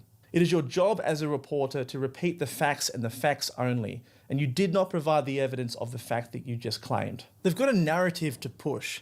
Check out this footage of a reporter denying reading out the names of the lifeguards who helped save lives. Ben, thank you Can very I just, much. before we go, I'd love to list the lifeguards who are... We don't have time for that, I'm really no sorry. worries, that's but all right. no, thank you so much for coming on. Ali, I think we'll just leave it there. There is hope and Bondi will overcome. And I love what Ben was saying there, and just really sums that up, that idea of like this they will not ruin what... The reporter went on to fluff about for another minute or so, instead of giving this man the opportunity to read out the names. But you bet they've got the time for someone to make comparisons between this and October 7th. Now, let's jump over to print media for a second. The Australian... Savage. We've already talked about this guy before, that's for sure. Who pulls the trigger is to blame. The government failed to keep us safe. And this could have been avoided if they followed their own. But that's like the sentence itself, they who pull the trigger is to blame. And then like ... and you go on to say that the government is to blame as well. Like it's a difficult line of argumentation, I find. They broke the social contract to keep Australia safe, but I'm not allowed to be responsible for my own safety by being able to defend myself effectively when seconds count the police are minutes away. And disgusting news, people. I know, it's gross, wasn't it? Especially if they just did go on to fumble around for like the next couple of minutes. Like, let the guy read out the names of the lifeguards. Like, what a fuckwit. It's just, you know, part of the manufacturing consent machine. Like, what was it that a current affair didn't want them to focus on? They didn't want them to focus on, like, lifeguards. Why? Like, they didn't want them to focus on people that were there and, like, were, you know, trying to assist and trying to help out, like, real people, as opposed to, you know, getting particular points of view out. Like, let's not focus on the lifeguards. Okay? The heroes they won't tell us about. Yeah. Came out with this ripper of a piece around why Australian universities are to blame for the rise of anti-Semitism and this attack, which we all know is a very likely case that the accused gunman, a 24-year-old bricklayer, and his ageing father must have been radicalised due to attending peace protests at the University of Sydney. They are trying to draw this long bow in order to discredit any kind of criticism of the Israeli government and the war crimes that they are committing overseas. By the way, their exclusive top advisor on the story was Professor Greg Craven, who, for a little bit of context, was Vice-Chancellor and President of the Australian Catholic University from 2008 to 2021. And of course is a beacon of shining morality, as he was one of the 10 positive character references for George Pell, who at the time was being charged with child sex offences. We've always known the Murdoch media has an issue with higher education in this country. And yes, there's very valid critiques to have of our education system, but this is not one of them. And to round off our coverage of the mainstream, of course they wheel out the decaying corpse of Christmas past, otherwise known as ex-Prime Minister John Howard, in order to feed him questions in order to get their clickbait headline, which you've seen today at time of recording. Except for a moment that you can see a moment of self-awareness with Johnny, as he admits that he is being driven around for comment all day without any substance being applied to the reporting. Mr. Howard? I don't know what they're proposing, and until I do, it's hard to... And I've literally been driven from one news place to another. So. Mr. Howard, I'm not trying to avoid the question. There's a lady. Mr. Howard, should hate speech laws be tightened? Well, it depends on what is proposed. I mean, any... Straight from the horse's mouth. He's being wheeled around, taking to news event after news event. Quickly, get Howard in. They let the guy on a terrorist watch list travel in and out of Australia and approve the father for the license after they had the son on the watch list. Well, apparently not. Dr. Nathan was saying before that the father already had the license prior to the son being put on the watch list. So I'm not sure what the timeline is there, but I think it is significant. I think that is definitely significant. The crusty koala himself. Did we only hear about Ahmed because war criminal BB thought he was Jewish? That was interesting, wasn't it? Remember when we saw the footage of him speaking at that event? It was like, and there was a Jewish hero there that saved lots of people, and then he had to retract later when he put out his attack on Albanese. What did he call him? Albanese. And was just like, yes, and there was a brave Muslim man who saved the day, or saved a lot of people's lives. And, you know, I salute you, or something like that. Okay. Interesting. He applied for it, but didn't supply a photo. Then years later, he got approved. Okay. Interesting. Interesting. A lot of the framing you were about to see pivots on what the government has or has not done about anti-Semitism. There are legitimate questions about intelligence failures and how 2 gunmen could get access to 6 weapons. But a major part of the media push has centralised on the anti-Semitism envoy Gillian Siegel, who moved quickly to condemn the government and stitched the attack into a broader political story. All those hateful words, all those hateful chants, the waving of flags and encouragement of making the intifada something that's real, globalizing it, that has come to pass now with a horrific act of terrorism on our shores. See, the association, it's very interesting. It's like, hey, if you let these people rally against genocide being conducted, being committed, proven genocide being committed by the state of Israel, if you allow these people to say this stuff and have these opinions, this is what happens as a result of it. It's a very particular crafting of the narrative. It's an interesting point. In a statement from her office, she linked the Sydney Harbour Bridge marches to the killings, and implying that the now debunked... Did you really? Come on. This did not come without a warning in Australia. It began on the 9th of October 2023 at the Sydney Opera House. Then we watched the march across the Sydney Harbour Bridge waving terrorist flags and glorifying extremist leaders. Now death has reached Bondi. Wow, she actually did. These are Australian icons. Targeting them is deliberate. It's not random. It's an attack on Australia. How's the Zionist mental gymnastics? It's interesting. It's interesting. You got to admit, and you got to think then, like, what is the media doing? The mainstream media, like, where is the allegiance here? Like, is it really to furthering? Let's not say allegiance. That's a loaded word then, what I've used there. But like, what's the agenda? Do they really need to promote the cause of Israel? Like, why? Like, why would you want to promote their agenda for? If their agenda is to make sure that people look badly upon any type of protest against their genocide, and they're weaponizing Bondi to be like, we told you, you shouldn't be protesting about genocide. Your government shouldn't have joined all the other governments in the West, pretty much, apart from the US, who have acknowledged the statehood of the Palestinians. They shouldn't have done that. And like, this is what happens. Far out.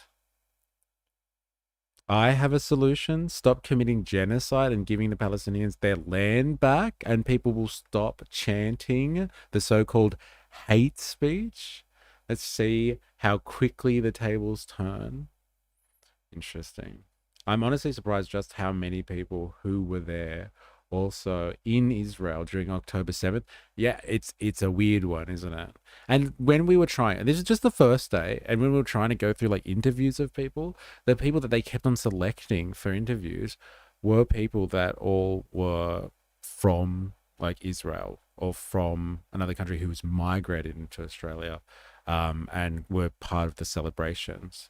Apart from like Aussies that were not, or Australians that were not, like at the festival itself, you couldn't find people that were in the festival that were interviewing at the start anyway, and like the media anyway was interviewing, that weren't like actually people that had come or migrated to Australia from overseas. That was interesting. Like, I thought that they would have found people, Australian Jewish persons, as opposed to expats from Israel, I guess. That was interesting. I wonder what that was about, because they can be selective. I'm sure they take heaps and heaps of interviews and stuff. Like, why select in that fashion? Bondi was a Zio-funded event. What was that? Chabad Oz, Sydney/Oz.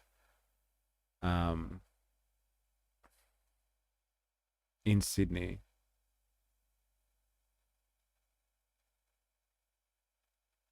All right. Anyway, back to it.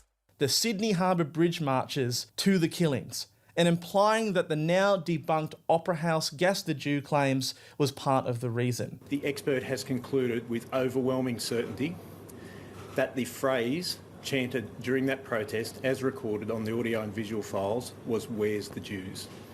Not another phrase as otherwise widely reported. This is the same woman who made during that protest with Opera House gas the Jew claims was part of the reason. The expert has concluded with overwhelming certainty that the phrase chanted during that protest, as recorded on the audio and visual files, was "Where's the Jews?" Not another phrase as otherwise widely reported. This is what you were talking about the other day in Dr. Nathan. You mentioned this, that where that thing came from, because there was that person that was being interviewed on Sky News, I think, a witness who was saying that people have been at Palestinian marches and rallies and stuff, calling out for, what was it, gassing the Jews, and there was other lines, I can't remember what it was. So, like affiliating the idea of from the river to the sea as being the same as like calling to kill all Jews or something. Same woman who made no media report after neo-Nazis marched out the front of Parliament House in New South Wales. Literal Nazis self-identifying, and yet she was quiet at the time. Ms. Siegel, I've seen you publicly put out proactive statements condemning pro-Palestinian protests. But when the most high-profile neo-Nazi protest is held out the front of a state Parliament House, you choose not to put a proactive public statement condemning it. Can you explain how the anti-Semitism... Do you have any response to that? How do you respond to something like that? Envoy didn't put out a public, clear, unambiguous statement condemning a high-profile neo-Nazi rally out the front of the New South Wales Parliament House? I mean, how could you not have? Well, Senator, I take your point. Can I say that I do absolutely condemn it? I think the activities of the National Socialists are contemptible. I was initially, I might say, reluctant to give them more airplay, but I take your point, because they do crave notoriety. At the same time, the idea... Like, this is an anti-Semitism envoy, and like crickets on the NSN hanging out the front of New South Wales Parliament. But when the Palestinian rallies are up, oh, that's it. That's where I draw the line. That's where I draw the line. Not the NSN. Oh my God. Well, that's interesting. Fuck. Am I hearing that right? That's what they're saying, right? The anti-Semitism envoy, the special envoy, didn't make any mention of the NSN rally. We watched that rally in a Far Right Fridays. That guy, was it Far Right Fridays? Maybe it wasn't. But like we watched it. And like he was going non-stop about the Jews, and like Jews kind of trying to control Australia, and multiculturalism is an experiment where other cultures come in and try and take power. And like what was the specific language? The Jewish lobby is trying to take control in Australia and all that sort of stuff. And she didn't have any words to say about that. That's weird. It's weird omission. Omission is an interesting part of politics as well. It's not always what people say as much as what they decidedly don't comment on. That the state has done nothing does not hold up. Since laws and policing power have already been expanded after the fake caravan plot, and the significant security and funding, as well as task forces, have been announced over the last 2 years in order to combat anti-Semitism. Yeah, there's been a lot of stuff. We've spoken about this. There's been a lot of shit going on. My God. Like I said, I don't like white supremacists or is not rail for some reason. Hey? Can lump them in together. Is it enough? That is not my place to say. However, what we want to talk about is Siegel's recommendations to go even further. What she wants is to push for tougher controls across universities in order to strip their funding if they're deemed to be anti-Semitic.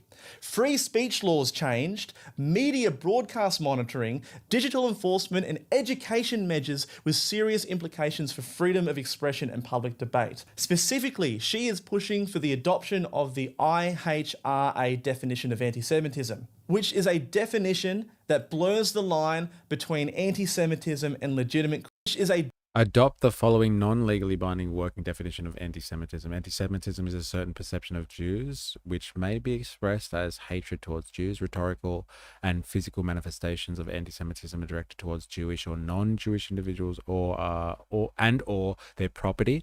Don't you love bourgeois society? Like, we're talking about like anti-Semitism being this like attack on humans, right? On people, on real people that have a broad range ramifications, like even ramifications potentially in what we're talking about here. Like we're talking about a mass shooting event, and it's just like bourgeois society and or their property. Like, it's just like, oh man, seriously, that's what really matters. Not the protection of life and liberty, but property, baby. Hey, gotta protect people's property toward Jewish community institutions and religious facilities. Definition that blurs the line between anti-Semitism and legitimate criticism of the Israeli state. Denying Jewish people their rights to self-determination, e.g. by claiming that the existence of the state of Israel is a racist endeavor. Fuck. Oh my God. Jesus. That's fucking crazy. You know what, like, with the, like, let's take the antithesis. I don't know, maybe it's not an antithesis, but let's take an oppositional example. And, like, the Islamic State trying to set up a caliphate, like a state of their own. Like, so is being anti-ISIS then, is that racist towards Muslims because they're trying to set up a state of their own? Using this logic, of course, right? Denying Jewish people by the right to self-determination by claiming the existence of the state of Israel is a racist endeavor. Oh my God. Applying double standards by requiring Israel behavior is applying double standards by requiring of Israel behavior not expected or demanded of any other democratic nation. What, like they don't commit genocide? Using symbols and images associated with classic anti-Semitism, e.g. claims of Jews killing Jesus or blood libel, oh my God, to characterize Israel or Israelis. Drawing comparisons of contemporary Israeli policy to that of the Nazis. Whoa, man, that's a crazy one. So if you draw a comparison between what the Nazis did and what the state of Israel is doing, like Israeli policy, that's considered to be anti-Semitism. Pointing out or doing a comparative analysis of somebody's genocidal regime and comparing that to another genocidal regime, that's anti-Semitism. Holding Jews collectively responsible for actions of the state of Israel. Well, that one's just stupid. Like, there's plenty of Jews around the world that form coalitions, community groups, organizations that, like, are not Zionist. So holding Jews collectively responsible for the actions of the state of Israel is dumb. But, like, is that anti-Semitism? Why does it have to center around Israel for? Seriously. You can go to jail for hate speech if you criticize the Israeli government. And this is the point. It's pushing an agenda out of the deaths of civilians on our Bondi shore. Barnaby Joyce is not a man known for his rational thinking, but he almost... Taking the Kool-Aid on this one. This is fucking crazy. Wow. What opportunist fucks they are. Seriously. People have died. Like, honestly. Like, this is a tragedy. Such opportunistic fucks. Almost had the best take on all of this. We mourn and pray for those killed, injured and traumatised by this. And we also mourn for Australia because it showed a change in what has happened. Not only were these people Jewish, they were Australians, and they were openly murdered in cold daylight, in cold blood. And the bravest man in Australia was that individual who went, whilst others were taking cover, to disarm the gunman. So it's not about faith, but the culture that was represented in those murderers is untenable in Australia. And the most tragic thing is, I went on last night, there were people celebrating it. There were people letting off firecrackers for it. I mean, we've got to do something. This is untenable. We do not want to see any of that. What was that last bit, Barnaby? There were people celebrating it. There were people letting off firecrackers for it. Oh, the firecrackers that he saw online. The journalist did not think to push back on this claim. Turns out it's a straight up lie, which was shared on Twitter, assuming that Islamists were setting off firecrackers in celebration. Oh my God. It's Drew Pavlu. No way. Reports that Islamists set off celebratory fireworks in Bankstown, Western Sydney. I don't know, it just happened and went on for 15 minutes. Unbelievable. Oh my God. Look, if you're in Sydney, go for a drive in Bankstown, or like any night at this time of the year, and you will fucking hear fireworks. I don't know how the little pricks are getting them, but they piss me off in the middle of the night. I'll tell you that much for free. But they're fucking everywhere at the moment.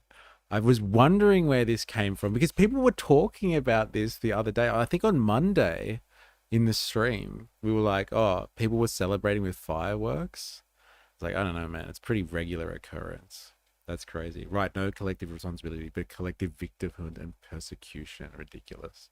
Unsavory characters in the West. Of the deaths on Bondi Beach. This is an easy one to fact check, and the journalists let this slip by as confirmed narrative. Now look, we've mainly focused on mainstream media outlets for a reason. These are not anonymous accounts chasing engagement on Twitter or Facebook. These are legacy institutions, regulated, resourced, and allegedly trusted by millions of people. They operate under the ACMA standards, editorial codes, and their own internal social contracts. In the moments of national trauma, their job is to not inflame, speculate, or launder political talking points, but to act as a buffer between the information that we are seeing online and public panic. They're meant to slow things down, verify the facts, and minimise the harm being done. We know for a fact that the name of the assailant was leaked online, and yet angry mobs targeted another man of the same name who had nothing to do with the shooting. False information is dangerous. And now with a world with AI images that cannot tell from reality, this is more important than ever.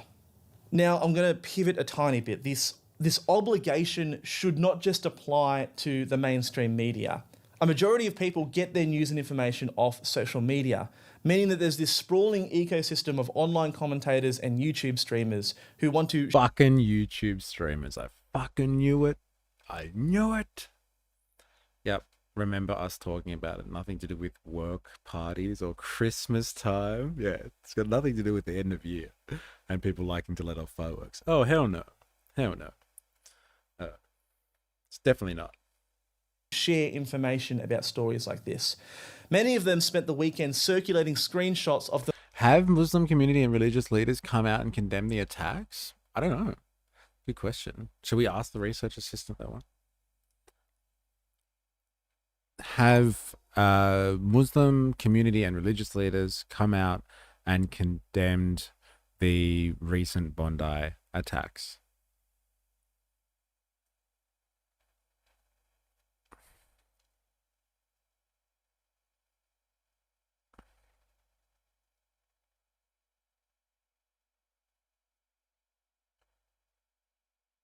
Okay, here we go. But Sydney Muslim leaders publicly refused funeral rites for the attackers and condemned the violence as barbaric and criminal, making clear perpetrators were not recognised as part of the community. They refused funeral rites for the attackers. Fucking savage. There you go. Eh? The Australian National Imams Council issued a statement strongly condemning ISIS and emphasising that the extremist ideology attacks has no relationship to Islam. Imam Kamran Tahir Mahmood Mosque, Adelaide, expressed deep sadness at the attack, condemning targeting of people of their faith and calling for safety and interfaith solidarity. The Indian Muslim community organizations also just distanced themselves from the accused and condemned the violence. So this is Times of India, this News Hub, Prime Business, Africa, Neos, Cosmos. Like, these are really random sources. It's funny that these aren't coming from Australian sources. That's really weird. I haven't seen any statements on the mainstream media. That's a really interesting point.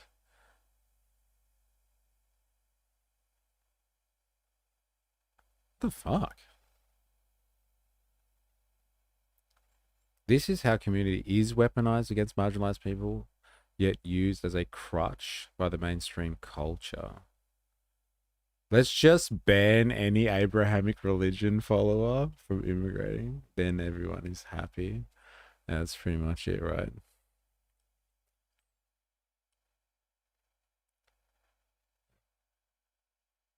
Interesting.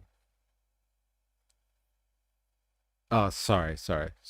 Have white Christian leaders come out and condemned every time a young Christian man commits mass murder? This is how community is weaponized against marginalized people, yet used as a crutch by the mainstream media. Well, look, I think it's an interesting point that I haven't heard much on this type of reporting, but, you know, let it be known. Like, let's just check one of these sources. What's it? Neos Cosmos? Neos Cosmos. Yeah, Neos Cosmos. What is this? Hellenic Perspective. So this is like Greek news? Sydney Muslim leaders have vowed to deny Islamic funeral rites to the Bosnia attackers, condemning the violence as barbaric and a criminal act that has no place in Islam. There you go. Yeah, that's not from 7 News or something like that. It's not even from the ABC, right? Times of India have come out. Prime Business Africa. Think about random sources. Is that just ChatGPT providing random sources? Eh? ISIS is probably US backed. Yeah, that's where my money is, bro. 100%. That's my money on that one. And supported by Is Not Rail. Like, you know, variably, but they have been supported. Like, obviously, officially, they would deny this. And so it's all speculative. But like ISIS was a development from Al-Qaeda at one point. And Al-Qaeda was a development of the how do you pronounce it? Mujahideen or something like that. And they were the resistance fighters that were supported by the US government or the CIA to get rid of the Soviets in Afghanistan. So it's all branched out from like the old Cold War stuff, right? It's all branches on branches of that. Manufacturing consent in full force. That's a weird manufacturing consent, isn't it, 4IS? What the fuck is going on there? Like, why hasn't this come from Australian news sources? What's News Hub? Is News Hub an Australian source? The fuck is News Hub? Imam Kamran Tahir of Adelaide's largest mosque, Mahmood Mosque, expressed deep sadness over the recent anti-Semitic and terrorist attack on the Jewish community in Bondi. He condemned the attack in the strongest terms and said his thoughts are with the families. Expressing deep concern, Imam Tahir stated, "We stand in solidarity with the Jewish community. No one should ever be targeted because of their faith. All Australians should feel safe to practice their religion without fear of attack or intimidation." Jesus. Magnifying glass effect. It's the magnifying glass in manufacturing consent. Effect in manufacturing consent. Wow.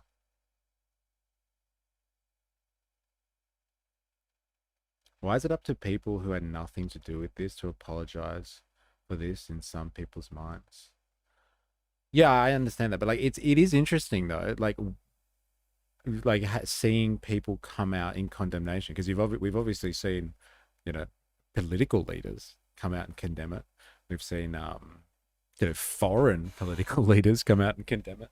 It's interesting to see when it's coming from religious leaders, right? Community leaders. If you're watching this on TikTok right now, you're wondering what we're looking at. You can follow my link in the bio on my page and go to YouTube, and you can actually see what we're looking at as well. Unless you just want to listen to my voice, which is, I can't blame you for that. Why is Greek news reporting this and not 90? Yeah, why? This is funny, isn't it? Semitic for me, Israel, but not the. Yeah, I know, right? That's the funny thing. Like, the actual technical term Semitic, right, is for everyone from the Levant, right? Everyone along kind of that region, that part of the Mediterranean there. Interesting. All right, back to it. The most unhinged takes imaginable, reacting to rage bait, amplifying it, and in the wait, is that an AI image generation or what? That's crazy. AI, man, fuck. Takes imaginable, reacting to rage bait, amplifying it, and in the process, they rewarded the very behaviour they claim to oppose. It is a feedback loop. Outrage generates clicks, clicks generates revenue, and the incentive is to always go louder and louder. This is a concept I want to kind of call schizo posting. Flooding the zone with conspiratorial nonsense, graphic imagery, violent and extreme rhetoric, and baseless claims. All to game the algorithm so that they can make money off your engagement. Now, this is not something we usually delve into. I don't think person on X said this is worthy of news most of the time. We saw all of this fake stuff circulate. You know, stuff that the shooter was an IDF soldier, that there's an AI picture of one of the victims with blood all over their face putting on by a makeup team. And of course, American bot farms claiming that if Australians had guns, this wouldn't have happened. It's no point debunking this because they're going to pop up faster than we can address it. But this brings us to someone we normally wouldn't bother platforming, but this time it matters. The grifters. People like Drew. Always been a big Lebanese community in Australia since the 70s. Australia, world famous in Middle East. Beautiful, peaceful. And Lebanese food has always been big in Australia because it's fucking delicious. I think we can all fucking agree with that. We can all get down with that one. Pavlu, who was live streaming the horrific footage on Bondi Beach, replaying dead bodies on loop while narrating it through a cultural war script. Not to inform, not to contextualise, but to monetize mass tragedy. I'm going to share this footage. Please, viewer discretion advised. But multiple people dead, multiple people dead. I'm trying to cover this live. I don't have that much information, but we have footage showing multiple people dead. This targeted a Jewish community event in Sydney. It was the first day of Hanukkah. Multiple gunmen shot dead by police. And we know there are deaths because there is a lot of blood. There's a lot of blood. This is the footage that I saw. Again, I don't want to show the footage. I don't want people to be traumatized. I'm just trying to report the news as this comes in. But I've seen the footage. There are multiple people dead. Multiple people dead. That is the bookshelf I would assume people like him have. Well, see, I've seen him talk before, and like usually it's pretty fucking full. I wonder what's going on there. Maybe he's moving houses. Maybe he's gonna upgrade his bookshelf because it's run out of capacity. This is one. At least a majority of the news outlets had the decency to censor out the dead bodies and blood while Andrew replayed them over and over on his live stream. Now, Drew was one of the first people to broadcast that the Islamists were letting off fireworks to celebrate the Bondi shooting, which then Barnaby Joyce later repeated live on TV. Grifters like Drew, who have no self of conscious journalistic integrity, are playing dead bodies over and over again while reading out their own stupid culture war bullshit. And look, I'm not going to get into a debate with Drew. There is no point going a tit for tat with someone like this. Schizo posting is something designed to increase engagement, and we are in the business of journalism, not clickbait. Unfortunately, naming and shaming doesn't work for people like this. They're going to grift no matter what. You're going to see unhinged and untrue takes being shared across a range of different social media accounts, amplifying each other in order to spread misinformation. There's no moral grandstanding here. We just need to do better.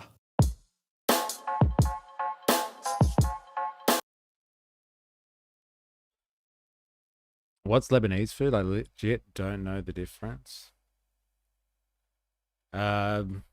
Well, it depends, I guess. Depends where you're coming from, and what part of the world they've migrated to. Because like I found Lebanese food to actually be different, like when I went to Europe, than what it is in Australia.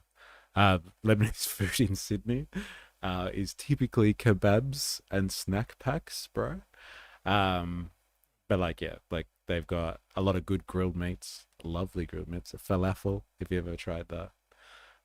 Its big thing here is charcoal chicken in Sydney, which is Lebanese food. Garlic sauce. That's really all you need to know about Lebanese food. Is just garlic sauce. Don't go any further. You don't have to try anything else. Just get yourself some garlic sauce. It'll change your fucking life. It's the best thing ever. I am prepared to say that garlic sauce is better than tomato sauce. And then like that's hard to say. You know, living with tomato sauce has been a big part of my life. But garlic sauce is just the best, bro. Yeah, fatouche. Yeah, 100%. Eljana and Jasmine won. Yeah, my God. My God. Yeah, heaps of garlic on everything. Tabbouleh, yeah, tabbouleh and fatouche. All right. Look, this is it. This is what I really wanted to look at today. Like this is the politicizing, the weaponizing of this event so far. Like people are talking about, you know, what do we do? What do we do after this situation? You got gun laws. You got increasing police powers on the agenda. And you got people that are just weaponizing the event to self-serve, like just to self-serve. And like you have to ask the question, like, what the fuck is the media doing when they're presenting a story that basically attributes this violence to things like the Australian government or the Australian people deciding to voice their opinion on Israel's genocide, UN classified genocide, and saying, well, you Australians, you as a country, you're responsible for this act. You, by placating and playing to the tune of this conversation about Israeli liberation, Palestinian liberation, you've caused this. This is your problem. And being critical of the state of Israel as anti-Semitism. You have caused this. You Australians out there, your government, your authorities that are harboring these notions of criticism of Israel, this is your fucking problem. You've done this. That is a fucking heavy ass narrative. Like it's not even been a week yet. And it's been completely turned into that type of conversation. It is grifting. It's pure opportunism. And you just have to wonder how these people fucking sleep at night, honestly. Honestly. If it didn't have onion and garlic in it, did you really eat dinner? Wonder what Ninja Nurse would say about that.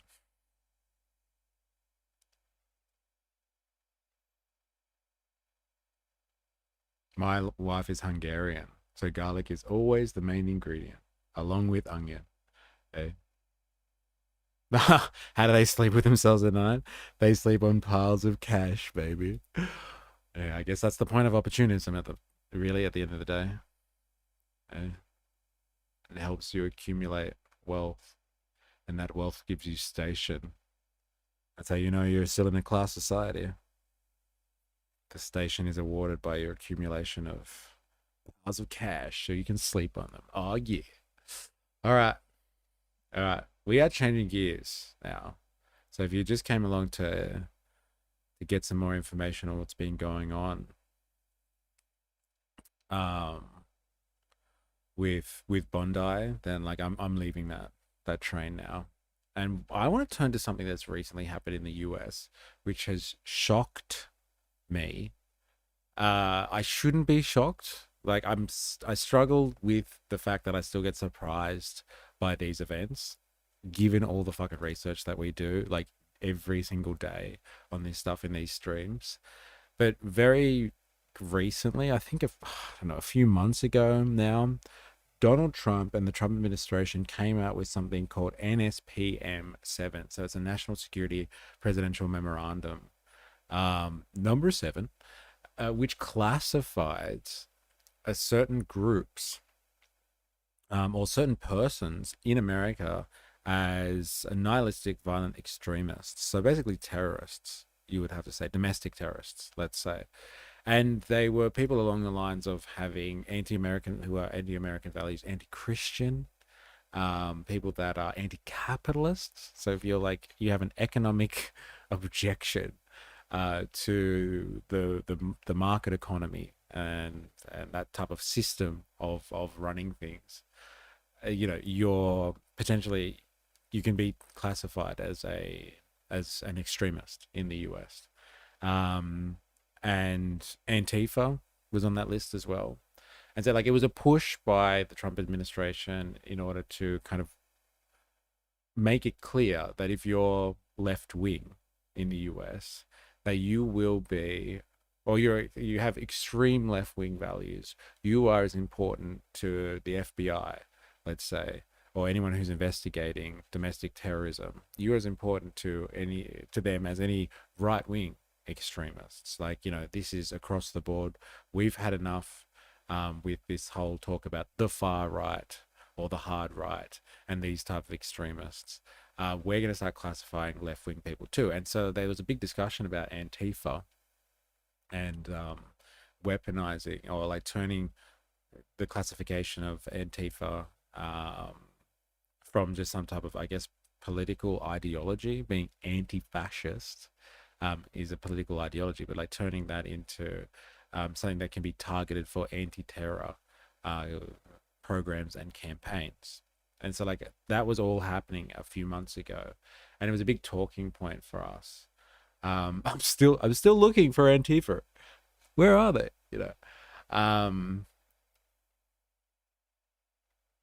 So we investigated that largely, and like I was really surprised at the fact that the Americans were doing this, or the Trump administration was doing this. Again, I was surprised at the time, but I guess I shouldn't be surprised by all this sort of stuff. But basically what is being declared is a war it's an ideological form of warfare. And it's the Trump administration who are backed by a strategy like Project 2025, which is you need to crush opposition to a Republican style of governance. So you need to destroy the Democratic Party. You need to destroy wokeism, the ideological basis for the left or the liberals in the US. And so part of the strategy is to classify, lefties, I guess you would say, or have the ability to classify lefties as terrorists. And so I thought they'd just like kind of use that randomly to start picking people off the streets, over the next few years. And like stopping people from doing anything, taking their rights away, stopping people from coming into the country. But it seems like we've had now our first event where a group of far left terrorists have been apprehended in the US. And this happened in California, I believe. So we're finally seeing NSPM 7. So the battle against the far left, like Antifa, all that type of stuff, it's finally happened. There's been an alleged foiled terror plot. The FBI, the Department of Justice, has been working to find this group, to investigate this group, and they've stopped them, and they've alleged that they were planning to do some bombings on New Year's Eve this year, and they foiled that. And this is come under kind of this strategy by the Trump administration to go after left-wing extremists. And so I want to spend a bit of time looking at that now and investigating that, because I would say for the most part, apart from the terrorism that has been, classified as religious extremism, the political extremism has more been kind of focused on right-wing activity as opposed to left-wing activity in more recent history. And so that now the results of classifying Antifa or left-wing people as terrorists, that's starting to come out in the wash now. We're going to look at what I think is the first example now of the ramifications of being able to classify something like Antifa as a terrorist organization. We're already seeing that on like an actual military perspective. The Trump administration declared narco terrorists as threats to national security, and so foreign narco terrorist organizations, so basically cartels and drug cartels in Mexico and Latin America generally, but Venezuela, they've described them as terrorists. So cartels are described as terrorists, and that justifies their war in Venezuela at the moment, or their potential war in Venezuela. So there's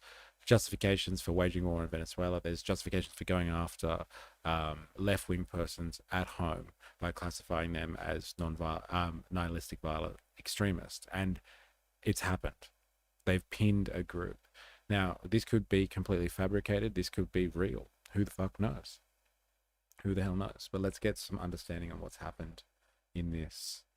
ICE, like Trump's secret police. Yes, that's what I'm really concerned about, is like if Trump is developing a secret police in ICE, they're going to be starting to be unleashed, and they won't just be going after migrants or something. Soon they will be turned on people that have been classified as under national security legislation as threats to national security, and then they'll start going after left wing, like whoever they classify as left wing. So like if you've been classified as not having American values or not having Christian values, then you could be taken off the street by a secret police force. It's pretty scary stuff, right?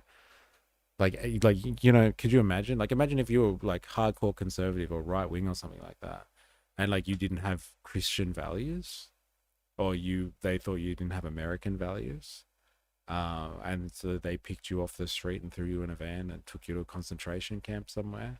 There's some pretty broad ranging and scary stuff. No prisoners policy, disgusting. Trump is completely sold out. All right, let's have a look at something first. Let me give you some context before I keep rambling on. Let's go to an article. Let's have a look.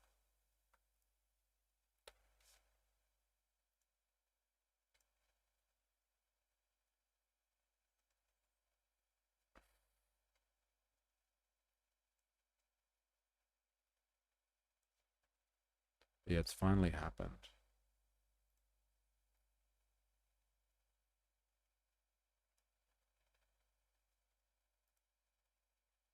Okay, so 4 charged with the conspiracy and possession of unregistered destructive device. Turtle Island Liberation Front. Isn't that an interesting name? Turtle Island Liberation Front planned bombings against multiple California targets, the Department of Justice says. The FBI intervened before functional explosive device was assembled. Bombings were planned for New Year's Eve.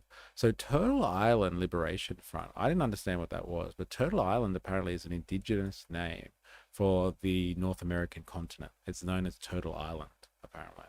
And so there is this group called the Turtle Island Liberation Front. So Washington, December 15, Reuters. 4 people are facing criminal charges in connection with what Attorney General Pam Bondi describes on Monday as a foiled bomb plot that contemplated multiple targets, including U.S. immigration agents and their vehicles. The 4 individuals have been charged with conspiracy and possession of an unregistered destructive device, according to the complaint filed with the U.S. District Court for the Central District of California. The Total Island Liberation Front, a far-left, pro-Palestinian, anti-government, and anti-capitalist group. It's got them all.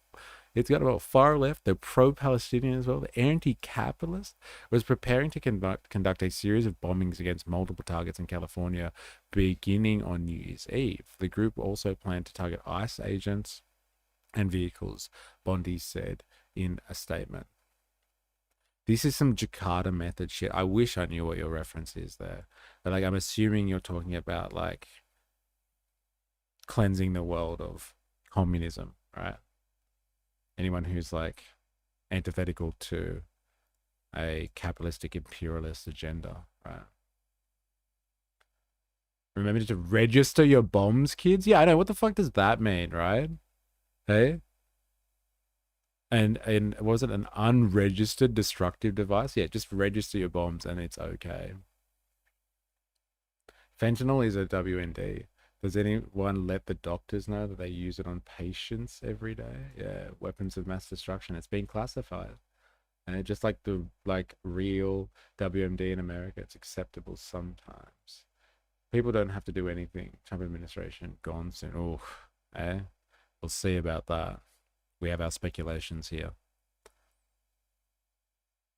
Okay, so the bomb plot called for planning explosives at 5 locations, and targeting 5 locations targeting 2 U.S. companies at midnight on New Year's Eve in Los Angeles area, the complaint said, on 2 U.S. companies. That's interesting. I wonder what that's about. The case comes long after Bondi issued a memo to law enforcement agents and prosecutors ordering them to ramp up investigations into extremist groups with leftist leading agendas. So they've been given a special directive by the Department of Justice to ramp up investigations into extremist groups, extremist leftist groups. And here we have the result. We've finally got, something to talk about here. Bomb plot described. The 4 defendants named in the complaint are Audrey, Zachary, Paige, and Dante, and 40-year-old Tina. Reuters could not immediately determine who is represented in the criminal case. According to sworn statements in support of the complaint, Carol in November presented an 8-page handwritten document to a paid confidential source titled Operation Midnight Sun that described a bomb plot. Carol in November presented an 8-page handwritten document to a paid confidential source titled Operation Midnight Sun. Okay. Carol and Page later allegedly recruited the 2 other defendants to help carry out the plan, which included them acquiring bomb-making materials and traveling to a remote location in the Mojave Desert to construct and detonate test explosive devices on December 12th. The sworn statement alleges. The FBI agents intervened before they could complete their work to assemble a functional explosive device. The Turtle Head Liberation Front, LA chapter, is described on its social media page as being devoted to the liberation through decolonization and tribal sovereignty, according to the complaint that alleges the group is an anti-capitalist, anti-government organization. Undercover FBI entrapment comes to mind. Desperate Cash Patel. Yeah, it does seem very, very interesting. That's just like, look, we need to find, like, we've got the directive now that being anti-capitalist and being far right is something that we want to look at more. And then all of a sudden they found something just before, the end of the year. They've come up with the goods. The complaint said that the 4 defendants were all part of a signal group chat called Order of the Black Lotus, which one of them described as being radical. In addition to allegedly plotting to set bombs on New Year's Eve, the group also discussed going after immigration and customs enforcement agents and vehicles with pike bombs in January or February, the complaint said, with Carroll allegedly saying that would make some of them out and scare. So that would take some of them out and scare the rest of them. To be fair, all the extremist right-wing groups are government employees now. Yeah. So what else are they going to do? Eh? What else are they going to work on? They got to find something to work on. Bill Saley, who leads the U.S. Attorney Office in Los Angeles, said during a press conference that he expects prosecutors will be filing more charges in the coming weeks as investigators review the evidence. All 4 of the defendants were arrested on December 12, he added. He declined to say which companies were targeted by the group, saying only generally that there were Amazon-type logistics centers. Wow. So we have left-wing people attacking Amazon-type logistics centers with unregistered, what was the word for it again? Unregistered destructive devices. Officials played silent footage obtained by the FBI at the press conference that showed people placing what they described as a precursor chemical and other bomb-making materials onto a table out in the desert. So this has happened. It's finally happened. We were looking at, we had been discussing this previously as to what this was going to look like when the Trump administration started classifying ideological opponents as potential extremists, and this is what it looks like now. Now, that's not to say maybe these people were plotting something, but they finally found something to hang their hat on, and they were able to foil this one before anything crazy happened. So what I want to do is I actually want to look at the press conference on this one and actually listen to what they have to say about it. It's I think it's 20 minutes. So it's 25 minutes. So I want to hear what they have to say about this. 4 charged with New Year's Eve plot to bomb multiple targets in California.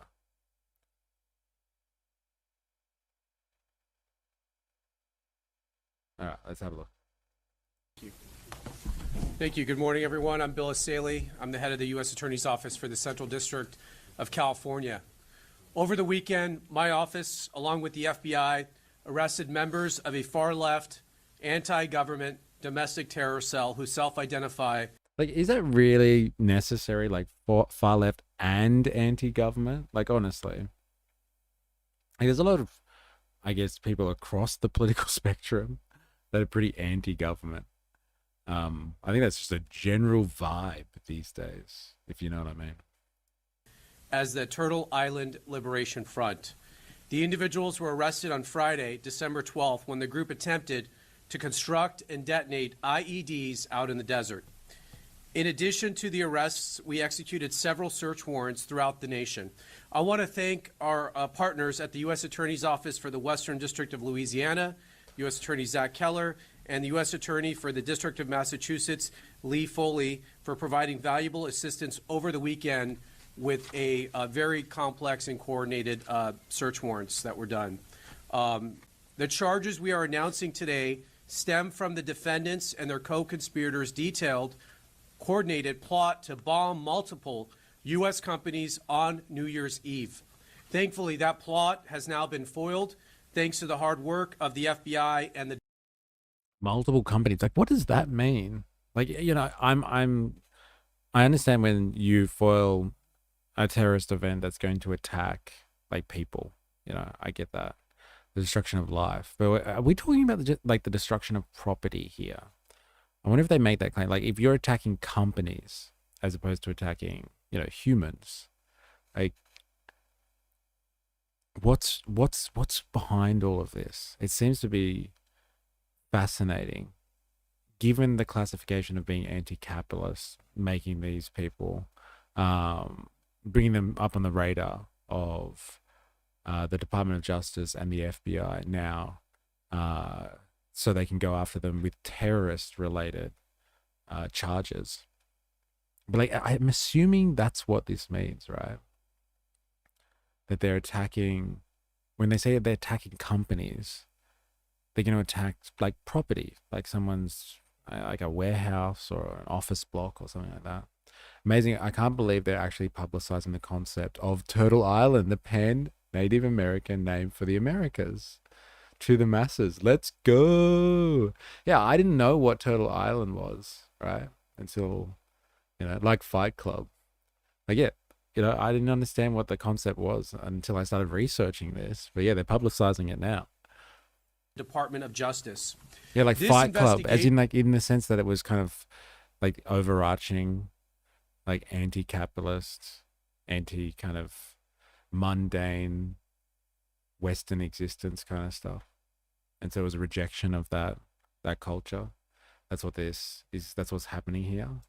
Was initiated in part due to the September 2025 executive order signed by President Trump to root out left-wing domestic terror organizations in our country, such as Antifa and other radical groups like the Turtle Island Liberation Front.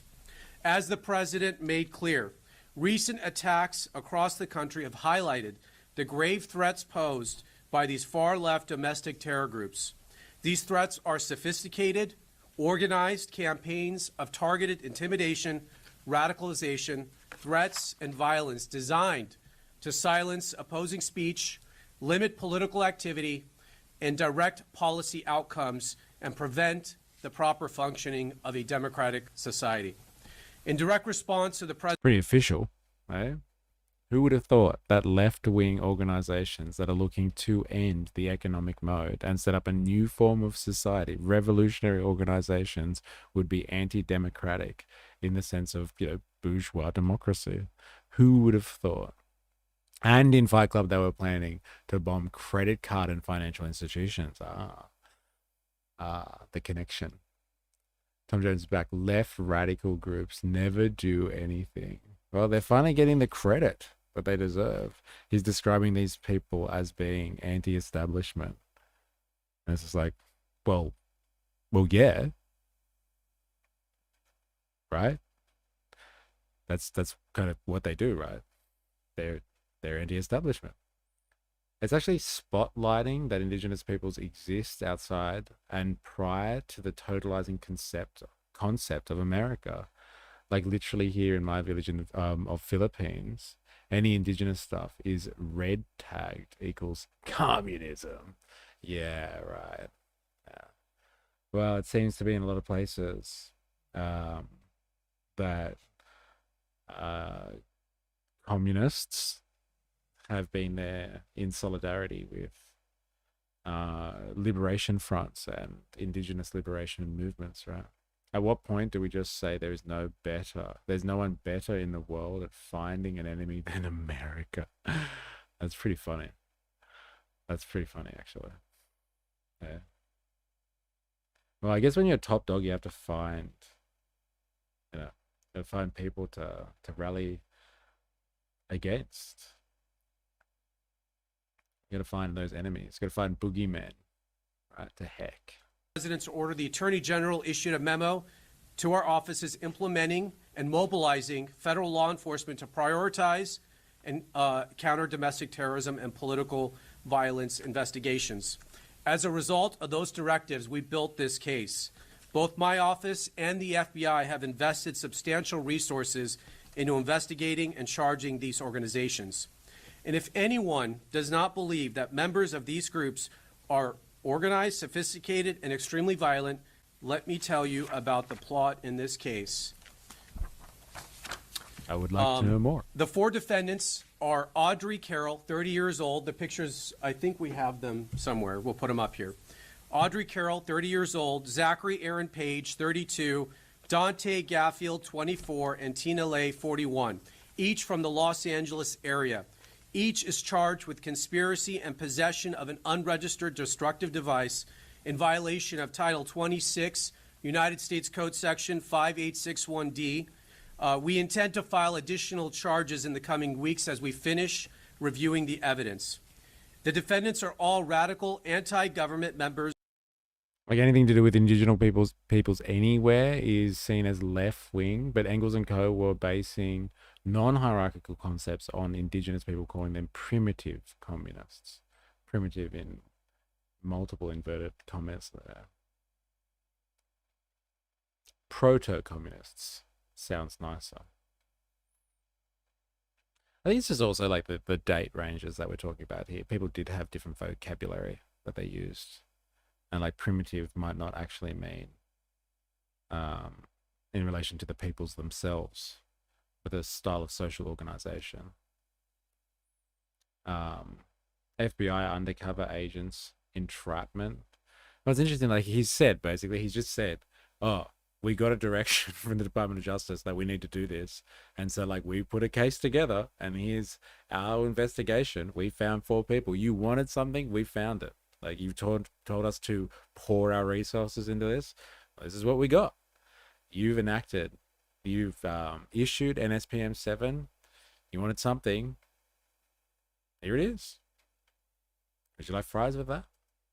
Of the Turtle Island Liberation Front, which according to their own social media is an anti-capitalist, anti-government movement that calls for their associates to rise up and fight back against capitalism.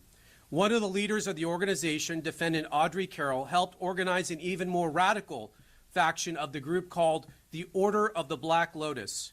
Each of the defendants charged today was also a member of the Order of the Black Lotus. Carroll described this group to her co-conspirators as everything radical. As detailed in the federal complaint, which we will now make public, in November 2025, defendant Carroll created a detailed bombing plot to use explosive devices to attack 5 or more locations across Southern California on this upcoming New Year's Eve. Carroll and her co-defendant, Zachary Page, led the effort to obtain and build the bombs and to recruit others to join in their plot. Carroll's bomb plot was explicit. It included a step-by-step instructions to build IEDs or improvised explosive devices and listed multiple targets across Orange County and Los Angeles. Carroll also made clear her desires. She said, quote, "What we are doing will be considered a terrorist act." Carroll and Page also discussed plans for follow-up attacks after their bombings, which included plans to target ICE agents and vehicles with pipe bombs. Carroll stated that those plans would, quote, "take some of them out and scare the rest." Throughout early December, the co-conspirators discussed their plans during an in-person meeting in Los Angeles and through an encrypted messaging application. As part of the plan, the 4 defendants planned to build test bombs in the Mojave Desert. You're going to hear more details about the bombs they intended to build and how the operation went down in the desert here shortly from the FBI Assistant Director in charge. In preparation for the plan, the co-conspirators purchased multiple pieces of bomb-making materials and discussed their travel plans to the desert. Last Friday, December 12th, the defendants took a significant step to carry out their plans. They traveled to the remote campsite, which you're going to see some video of, in the desert, and they began unloading their bomb-making materials to assemble and test the bombs. They had everything they needed to make an operational bomb at that location, and they were subsequently arrested by the FBI before they could build a functional explosive device. There you go. I've been watching them. I've been waiting. Like, they nabbed them before they could do it. Am I left if I think Indigenous and non-Indigenous should all be treated as equal? No more or no less special treatment? Isn't Black Lotus a Magic the Gathering card, Eleanor? I don't know. Yeah, I wonder what it's a reference to, right? Sending out 1,000 undercover agents with money. Of course they're going to organize something. One big party. Yes, just tell them everything is nice and tidy. Yeah, they've focused and they've found something. It's interesting. All right, let's go back. Shortly after the defendants were taken into custody, the FBI executed multiple search warrants, including at the defendants' Southern California residence and other locations throughout the country. I'll highlight some of the items found during those searches over the weekend. For example, in Carroll's residence, law enforcement found multiple posters and materials associated with Turtle Island Liberation Front, including posters stating, quote, "Death to America, long live Turtle Island and Palestine," and, quote, "Death to ICE, Turtle Island Liberation Front." In Page's residence, law enforcement found a copy of the detailed bomb attack plan. This case is another reminder about the dangers that radicalized Antifa-like groups pose to public safety and Antifa-like groups. It's so funny when they say that, right? You got posters of people saying "Death to America," and it's like these are Antifa-like.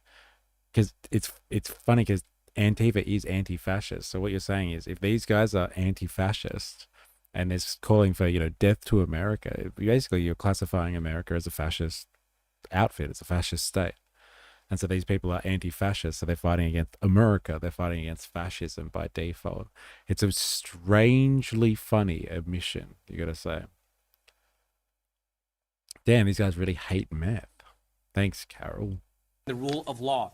Through the tireless work of our prosecutors in my office and our law enforcement partners, which you will hear from today, we disrupted this terror plot before buildings were demolished or innocent people were killed.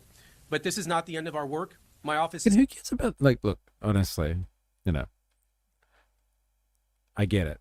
Nobody wants their property damaged, et cetera, but it's fine. Talk about before innocent people were killed, but they're just no buildings were damaged. Thank God. The companies didn't have their property demolished. That was close, boys. Committed to extinguishing the far-left terror threats that we face and will continue to work 24 hours a day, 7 days a week. The 4 defendants arrested will make their initial appearance this afternoon at the federal court in downtown Los Angeles. They are each considered innocent until proven guilty. I will now turn it over to the Assistant Director in Charge of the FBI LA office, Akil Davis. Good morning. Again, my name is Akil Davis. I'm the Assistant Director in Charge of the FBI's Los Angeles Division. As we're all aware, we've had a busy weekend in this country and abroad with bad news incidents one after another. Today, we are announcing a major victory in our collective effort to protect the American people. The FBI's Joint Terrorism Task Force intercepted a scheme by members of a violent extremist group we believe determined to detonate explosives at multiple businesses on New Year's Eve. Last Friday, the FBI arrested 4 of those subjects near 29 Palms in San Bernardino County while they planned and rehearsed their attack. The 4 subjects are members of a radical faction of the Turtle Island Liberation Front, TILF, a violent, homegrown anti-government group. The subject arrested envisioned planting backpacks with improvised explosive devices to be detonated at multiple locations in Southern California, targeting U.S. companies. These bombs were to blow up at the same time on midnight this New Year's Eve. The plan stated that the IEDs would be complex pipe bombs. It included instructions on how to manufacture the bombs and contained guidance on how to avoid leaving evidence behind that could be traced back to them. Our investigation uncovered evidence in that the group would test the explosives in the desert. And we're going to show footage of that here in a second. We learned that the alleged co-conspirators had recently started acquiring precursor chemicals. Innocent until proven guilty? Tell that to the Venezuelan fishermen. Yeah, I know, right? Fuck. Especially when they're scrambling after being shot already. LOL, my indigenous game dev colleagues in America are also on the domestic terror watch list for making a game where you play as a Native American Thunderbird, seed bombing oil pipelines, eco-terrorism. Whoa, that's crazy. And other items necessary to accomplish this task. In recent days, the alleged co-conspirators discussed plans to travel to the desert on the 12th to detonate the explosives. Knowing this, the FBI's JTTF and the FBI Los Angeles field office staged multiple SWAT teams, special agent bomb technicians, our evidence response team, along with the FBI's elite hostage rescue team in the desert to disrupt this plan before any harm could occur. Because of this, we were able to disrupt their plan. All 4 group members were taken into custody without incident. The TILF Instagram account publicly posts content that advocates for violence against United States officials. A recent post called for a revolution and asked for supporters to organize and be ready. Like the revolution word is not so scary. They make it out sound like it's terrifying. This idea that you could change society, eh? And why is that so terrifying? Or why is that? It's probably a scary concept in the sense that, like, oh man, we don't like change. But like, is it really scary to want to create a better world? Eh? And they said the word revolution. Isn't that outrageous? Oh my God. For a revolution and ask for supporters to organize and be ready. The FBI, as you have seen here, can also organize and be ready. We could not have accomplished these arrests without the exceptional assistance from our partners on the Joint Terrorism Task Force. I specifically want to thank the following agencies, as you see up here today: the Los Angeles County Sheriff's Department, the Los Angeles Police Department, the Palm Springs Police Department, along with the San Bernardino County Sheriff's Department. I also want to recognize the following FBI field offices as this investigation crossed the entire country: the New Orleans Division, the Buffalo Division, Indianapolis Division, and the Boston Division, who, as you all know, have had their hands full this weekend. In fact, an additional was arrest by our partners at FBI New Orleans in support of this investigation. I will now turn it over to the Los Angeles Police Chief, Jim McDonald. There you go, Jim. Well, thank you, and good morning, and we appreciate you being here today. Los Angeles Police Department is proud to stand alongside our federal, state, and local partners today to announce the arrest stemming from a coordinated domestic terror plot. The case underscores the persistent threat posed by extremist groups and individuals, as well as the critical need for law enforcement agencies to remain vigilant in protecting our communities. The successful disruption of this plot is a powerful testament to the strength of our unified response, driven by the collaboration and tireless efforts of the FBI's Joint Terrorism Task Force, along with our allied agencies. Together, we have prevented a potential tragedy and reaffirmed our shared commitment to safeguarding our communities. I want to personally thank the dedicated men and women from every agency involved. Their relentless work over the past several days has ensured that those responsible were apprehended swiftly and safely and without harm to our neighborhoods. Thank you. I'm going to call up Sheriff of Los Angeles County, Robert Luna. They get these guys. Well, good morning, everybody, and thank you for being here to cover. Like, it's just nothing. I wonder if they can actually show those videos. Oh yeah, they are. Now let's get this guy back on. They're just patting each other on the back. Great investigation, boys. Great investigation. Team showed up and did. Thank you. Yeah, no, read your Hollywood script, bro. Yeah, I just want to reiterate that. Obviously, there's some disagreements amongst our agencies over things like immigration enforcement, but when it comes to other areas of law enforcement where it matters to keep the public safe, whether that's protecting the girls on Figueroa Street or the Palm Springs investigation, there is no gap in the cooperation between the federal government and local government, and we do thank the sheriff, the police chiefs for your valuable assistance. It would be very difficult for us to do a lot of what we do without their assistance, so I do want to thank you, each and every one of you. With that, we'll open it up to a few Wow, how was that? How was that little commentary there? What he's saying is, like, the federal level in law enforcement and like people like, you know, Department of Homeland Security who have ICE agents, secret police going around everywhere, knocking people off and taking people off the street. They are at odds with local law enforcement because local law enforcement in certain areas, not everywhere, have been told that, or like there's certain areas that have kind of that have protections, and they don't want ICE in there, and the local law enforcement don't work with ICE, and like people have even called the cops on ICE before because they've, like, ICE have tried to take them out. They haven't, you know, shown any type of identification they haven't shown any of their identification as ICE officers, and they're basically trying to kidnap people. And so people call the cops on ICE, and they're just like, someone's trying to kidnap me. They're smashing in my car window right now. Like, quickly send some police officers down here to save me. I'm being kidnapped. And so, like, there is a lot of argy-bargy that's been going on between the different levels of law enforcement, the local law enforcement and federal ICE officers and stuff like that. And he's just like, he's calling it out. He's like, we don't agree on everything, but we definitely coordinate on this. When Trump says find some lefties that we can brandish as terrorists, we'll do it. We'll all work together to make that happen. Don't worry. questions. Oh, we're going to play the video. All right, play the video. Oh, yeah, play the video. All right. And this is, the video is, do you want to describe the video? Yeah, I'll describe the video. So, as I mentioned in my talking points, on December 12th, a group of individuals, again, members of this anti-government group, traveled out to the desert to test their explosive devices. They had precursor chemicals there, and they were going to create these bombs in the desert. What they are starting to do is put their chemicals and wares and the components out on the table there. This footage that you're watching is from our surveillance plane, and then what happened after this is the Los Angeles FBI SWAT team, along with the FBI's hostage rescue team, moved in and arrested all 4 subjects without incident. So now we'll take some questions. Yeah, we're not naming the victim companies, but I'll generally describe them as logistics centers. You can think of like Amazon-type logistics centers, but we're not naming the specific companies at this time. There were at least 5 locations that they intended to target within Orange County and Los Angeles County. Again, we're not giving out the specific sites, but they were willing and wanting to do more if they could recruit more members to their radical efforts there. Say the word radical again.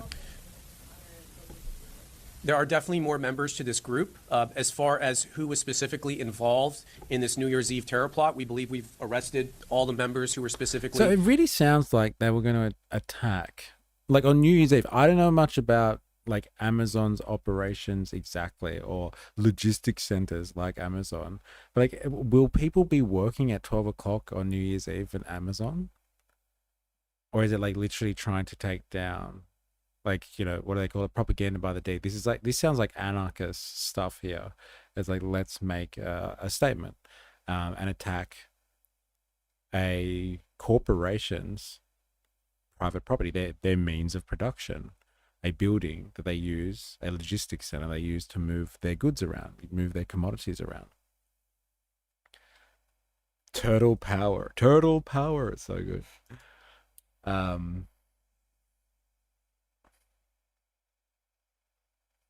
It's interesting. I'm just trying to figure out if this type of terrorism was like targeted at humans, or if it's targeted at property.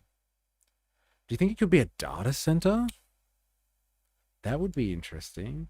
That would fuck shit up as well, wouldn't it? Could you imagine if they fucked over like an AWS data center or something?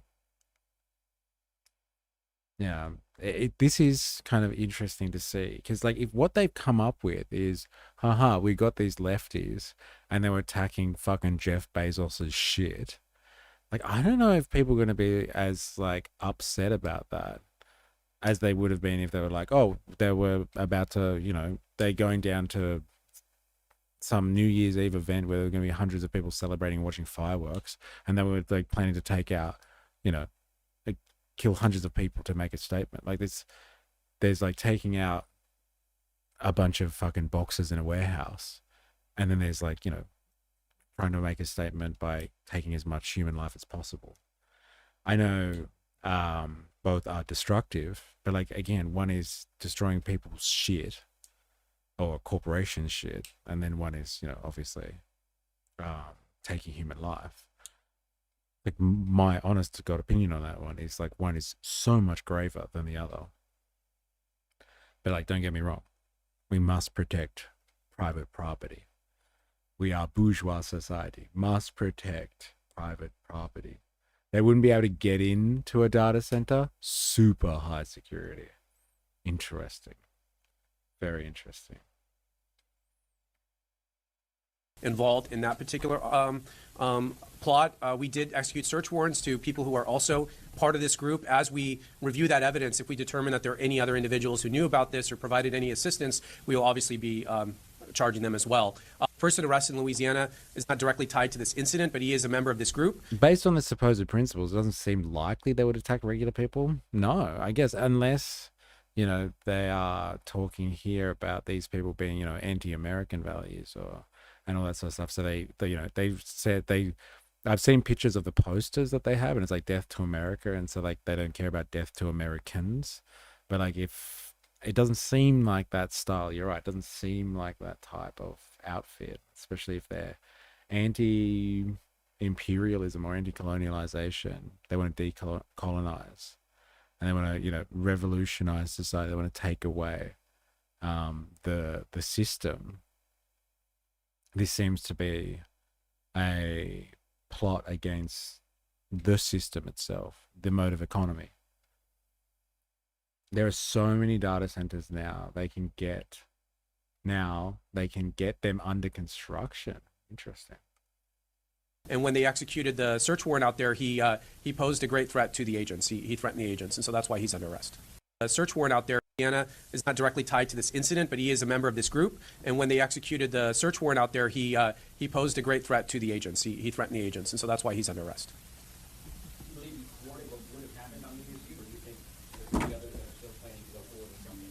Well, obviously, the FBI has a very robust national security investigators. They look out for domestic terrorism as well as international terrorism. Do you want to talk more about your activities with the Joint Terrorism Task Force? So this investigation is ongoing, as the United just stated. Members of this group or associates of this group or any collaborators in this group, we are looking at as a result of this investigation. To answer your question, we do believe that we have disrupted this plot for New Year's Eve, but like I said, the investigation is ongoing. As far as we're always looking. We're always looking for other people who might be plotting or doing this. And let this be a warning. If you can avoid being detected by the FBI or the federal government, if you think you're going to be able to design one of these plots, think again. We have very sophisticated, experienced agents, and we will find you, and we will infiltrate you, and we will arrest you, as we did with this group. They didn't see it coming, and each and every one of them is right now in custody. So we're very proud of the work done by the agents. Yes, any other questions? The names are done, the operations are done. What's the relationship? The name of the operation. Yeah, just the name. It's just a name.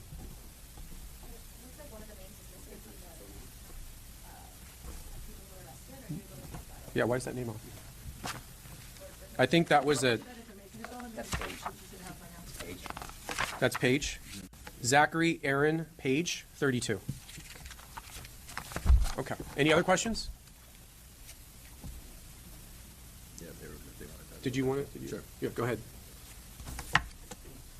Good morning, everybody. It's Captain Mike Lance, the Media Relations Division. As I discussed earlier with you guys, the Chief has agreed to give you an update on boo. Can't hear you, dude. Then people can't get their Temu fake Labubus, and then they'll rise up from Dubai chocolate militia. Tom Jones. California, LA people, too broke, just surviving. FBI agents, lots of money, need results. 1 + 1 = entrapment. Direct counter to inflatable frog brigade. Yeah. That's how you do it. It would also discredit their pro-Palestinian stance to then go and murder mass amounts of people. But logic isn't always part of the equation. Yeah, I think that's another good point, actually. Yeah, with their pro-Palestinian stance. To take out innocence. It does go against that, doesn't it? No entry in construction phase either. Y'all have no idea. Interesting use of the word y'all there. Didn't go unnoticed there. There we go. We will entrap you. Yeah, I know. We will infiltrate you. Hey, we will infiltrate you, and you're fucked. Your days are numbered. There it is. There it is. So look, I thought that this was rather interesting. That we finally got a case, because before that was all speculations. Like, what are they going to do with NSPM7? What are they going to do when they start classifying things like being anti-American or being anti-Christian and anti-capitalist? What are they going to do with that when they describe that as terrorism? And so far we got 4 people, 3 women, 1 male, ages range mid-20s to early 40s, that were planning to blow up or detonate unregistered destructive devices on company property, and in 5 locations on midnight on New Year's Eve. And it's like, we got them. We got these lefties. They were going to bring down Amazon logistics centers. So like, not to diminish the threat of violent activity, but it doesn't seem like they're targeting humans here, unless I'm missing something. It doesn't seem like they're attacking. They want to go after humans. This seems like they're going after, yeah, Capitalists. Evil capitalists. Let's have a look. See what else I can get my hands on. Did I look at this before?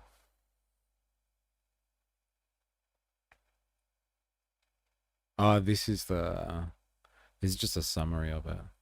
Not too bad. Reuters article. We read the Reuters one. Let's have a look at this article.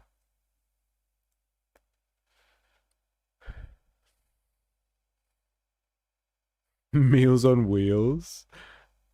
A radical group. Yeah. Feeding the homeless. That's definitely anti-American values. For sure.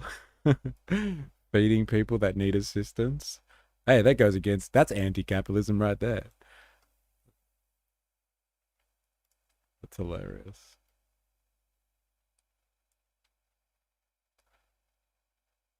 Okay, so this is it. This is what they found. Free Palestine. Yeah, when you go to make, like, what was it? Unregistered destructive devices. You bring your Free Palestine stickers with you, right? You've got some pipes.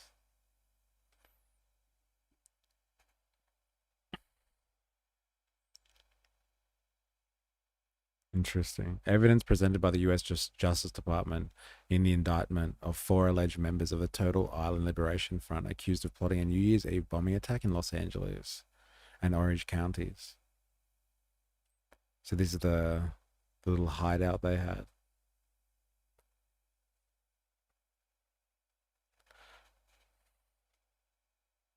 By the Turtle Island Liberation Front, which Pam Bondi described in an announcement as a far-left, pro-Palestinian, anti-government and anti-capitalist group, also planned to target ICE agents. Breaking news just moments ago, 4 people who were allegedly planning a bomb attack on businesses across Southern California for New Year's Eve. Country Women's Association serving tea at rural rest stops equals left-wing radicals. Yeah, they need to buy that on the market. Hey? Stop giving out tea. That's anti-capitalist. Have been arrested. Los Angeles law enforcement officials made that announcement in just the last hour. The press conference came shortly after this post from Attorney General Pam Bondi, who says the Department of Justice and the FBI prevented what would have been a massive and horrific terror plot in California. The Turtle. After an intense investigation, the Department of Justice, working with our FBI, prevented what would have been a massive, horrific terror plot in the Central District of California. The Turtle Island Liberation Front, a far-left, pro-Palestinian, anti-government and anti-capitalist group, was preparing to conduct a series of bombings against multiple targets in California beginning on New Year's Eve. The group also planned to target ICE agents. Interesting. Sky News After Dark. Rudolph the Red-Nosed Communist leads slay of Marx lookalike present redistributor. That's hilarious. Present redistribution. Everybody gets one. All right, we're gonna have a quick break, and then we're gonna keep looking at this. There's something else that I want to show you as well. It's there was like footage from a House committee overview where they're like grilling the Department of Homeland Security, and they're talking about Antifa, and they're struggling to describe what Antifa is, and so like we'll have a look at that as well. But like here's the result of NSPM7. I was wondering where we were going with this, but it's come out now. We have 4 crazies that we're gonna blow up an Amazon. We're gonna blow up Amazon-like logistics centers on New Year's Eve. This is what we got. You know, stay tuned. There'll be more coming. All right, we're gonna have a quick break. We'll be back in a moment.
All right.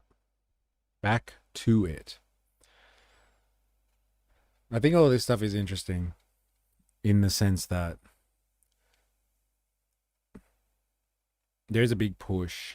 I think the national security strategy that we looked at last week, I think it was, has made a concerted effort, or outlines what is potentially a concerted effort by the Trump administration to advocate for encouraging, let's say, right-wing groups, right-wing governments to take over in places like Europe, let's say. We need to turn them ideologically to the right, and we need to advocate for those types of governments to come in, people that are ideologically aligned with, Trump's Republican Party, let's say. And so I know this is, for some people that are listening to this right now, this is happening in America, a land far, far away kind of thing. But if they're advocating for Trumpian era politics in the US, and this is what it looks like things like NSPM 7, where you can go around and like nab people for being far left on the grounds of being pro-Palestinian, anti-government, pretty loose, and anti-capitalist, and they're going to start focusing on that stuff. It doesn't bode well for the rest of the world, the rest of us, because this type of politics is coming. And so right-wing governments around the world might look to take this type of similar approach to things. And so, like, yeah, if you have any anti-government sentiments, if you're, pro-Palestinian, you're anti-American values or anti-your nation's values, whatever that means, you're anti-Christian, like, you could get caught into this dragnet. And so, yeah, while it's happening in a land far, far away, it's just like, those Americans, they're crazy. Good luck to the evil lefties over there. It may be coming to a country near you very soon, or sooner than you think. But yeah, it's interesting stuff. I can't handle both Bondis being terrible. What's in Santa's sack? A little red book, and he'll check it twice to find out if the landlords are naughty or nice. Imagine an FBI agent becomes your friend and gives you money, cars, and then starts talking about America, but you don't know he FBI. Yeah. So what do you think about those American values, eh? What do you think about those American values? They suck, right? Oh, I guess so. Yeah. Eh? Never liked it. Never liked it. The movie Red One has changed now. I see Santa Forever. He will always be jacked in my mind from now on. You'd think the coal lobby would be more happy about getting coal in their stocking, eh? About people getting coal in their stockings. That evil coal propelling us into the industrial age, allowing advancements in social services and medical advancements. Grrr. Hey, no doubts there. Advanced us into the industrial age. Does it have to continue fueling the industrial age? That's the $1 million question. Or continue forever, let's say. Island Liberation Front, a far-left, pro-Palestine, anti-government and anti-capitalist group, was preparing to conduct a series of bombings against multiple targets in California beginning on New Year's Eve. The group also planned to come out and scare the rest. Oh, yes, the $1 trillion question. All right, let's bring in CBS News Justice reporter Jake Rosen. Jake, what else did we learn during this press conference? Well, Mugo, we knew that the Department of Justice and FBI used a surveillance plane to find these suspects in the desert near 29 Palms in California, where these suspects were apparently going to test these explosive devices. As you heard from First Assistant U.S. Attorney there, Bill Asaley, who leads. Well, I don't know. Like, is this all false flag stuff? Like, it might be legit. Like, maybe these people were were planning to bomb some factories or warehouses or logistics centers, whatever you want to call them.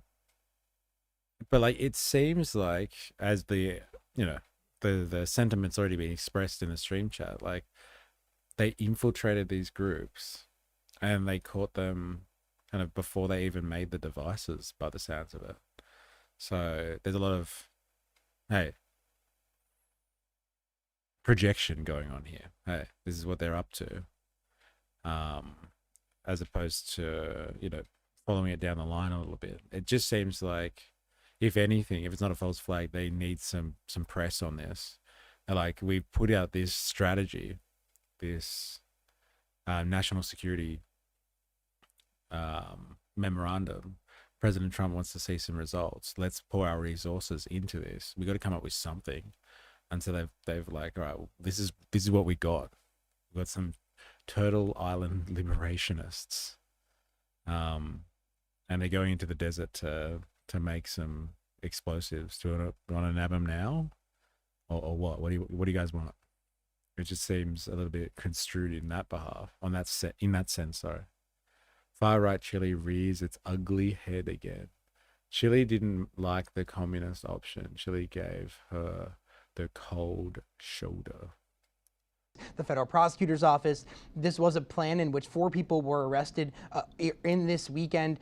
An additional person the FBI said was arrested by the FBI in New Orleans, who is also a member of this group, the Turtle Island Liberation Group, or Front, I should say. At the same time, we also know that Asali said that these suspects were also the member of another group who were planning some more severe attacks. It's unclear exactly which attack was planned by one group or not, but it appears that Audrey Carroll, you see on the left side of that photo right there, was the mastermind of both of these attacks, allegedly. They had a detailed and coordinated plot that at midnight, Mugo, these backpack bombs, which apparently the FBI says these people had created the technology or found the technology to potentially hide the way that these bombs were planted and to hide evidence that they had planted them, were going to explode simultaneously at these different logistics centers throughout the southern. There's 5 people there. 1, 2, 3, 4, 5. Southern California area. The FBI did not. Maybe this is just afterwards or something. After they've apprehended these people. Say specifically which companies were going to be affected. They said they would not name them or where specifically these logistics centers were located, but they did say they are in Southern California near the LA area. You can see that footage which was played at this press conference of these suspects gathering in the middle of the California desert to potentially plot out these devices, and they said that they were actively taking steps to either build more and also recruit more members to participate in potentially more bombings in just a couple of weeks. Wow. And Jake, I'm sure people are wondering about this because what can you tell us about this group? I mean, they're called the Turtle Island Liberation Front. Quite the social bunch. That's a lot of groups they were members of. The amount of heavy lifting allegedly has been doing the past 5 years deserves that medal. Doing a lot of heavy lifting. That's right. If you look at just social media postings, it appears that they're obviously opposed to the Trump administration specifically their immigration agenda. Here's how Bill Asali put it, again, the person who's in charge of the federal prosecutor's office in California. He said they're a far-left, pro-Palestine, anti-government, anti-capitalist group. They are not specifically tied to Antifa, but the Department of Justice in this press conference said that because of an executive order that President Trump signed earlier in his administration directing federal law enforcement to go after Antifa-like groups, this gave his office more of a directive in Southern California to go after groups like this. And it appears that this was a long-standing investigation that took a lot of surveillance work. Again, we will see what charging documents hold. We have not had access to them yet. They were going to unseal them at some time after this press conference. But we do know that there was enough of a step to make these arrests across the country, 4 in Southern California and 1 in New Orleans, for potential simultaneous attacks on these logistics centers. It's unclear, again, what companies were targeted, but what we do know is that enough steps were taken that this group was spotted with a surveillance plane planning out these attacks and potentially blowing up some of these bombs to demonstrate their explosivity in the desert ahead of a potential New Year's Eve attack. Wow. Jake Rosen, thank you. Wow. My God. Interesting. Reddit is down a few mods. LOL. That's fucking hilarious. That is hilarious. This story leaves you with more questions than answers. I'm surprised CBS is reporting on its friends. Shocking. The Island Boys. Justin, it was actually the turtles planning an attack on humans. Stay out of our oceans and off our beaches. First time CBS has ever used the term far left. Yes, that's why I put that in the title. I was just like, oh my God, there it is. It's a good one. 6 people in the video, only 4 arrested? Yeah, what the fuck? The 2 other were probably informants. And that's how they found the terrorists. Oh my God. There were more people in that video. What the hell is going on? Being anti-government since 1776. Goodness. You people are seriously deluded. It's a fucking broad dragnet, don't you reckon? Anti-government. Not gonna lie, I thought this was gonna be another Doomer book. It's not. Hidden Rulers Exposed by Daniel. I don't know what that is. Smoke and Mirrors sounds like a fake made-up group just to distract. Did they have the Epstein files? That one's never gonna get old. So funny they don't mention anything indigenous. The leader's pseudonym is an explicitly indigenous name. Do they not know, or they don't know how to talk about it? So funny. It's explicitly far left. AI photos.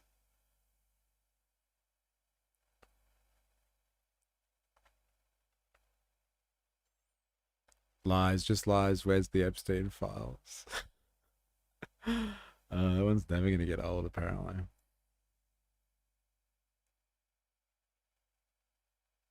Yeah, here it is. There you go. There's your. Here it is. Liberators, Liberator, America's Fascist, Turtle Island Liberation Front, Death to America, Long Live Turtle Island, Palestine. These are the posters that they found on these people.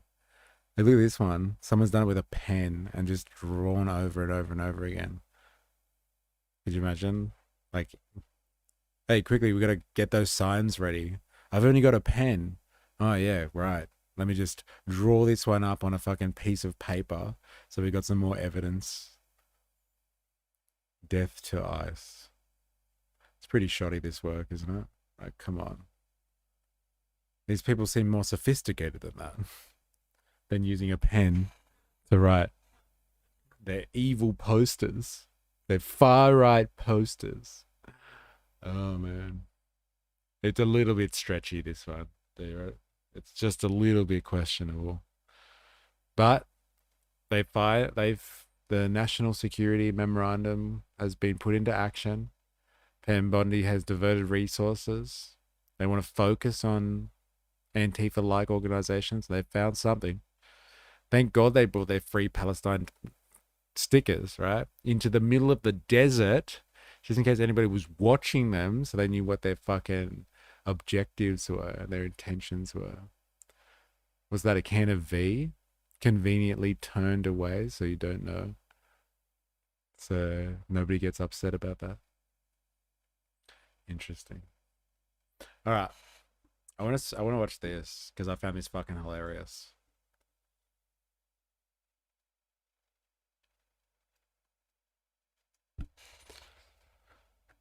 This is unrelated, but kind of related, I guess, in a way, to this whole national security memorandum thing.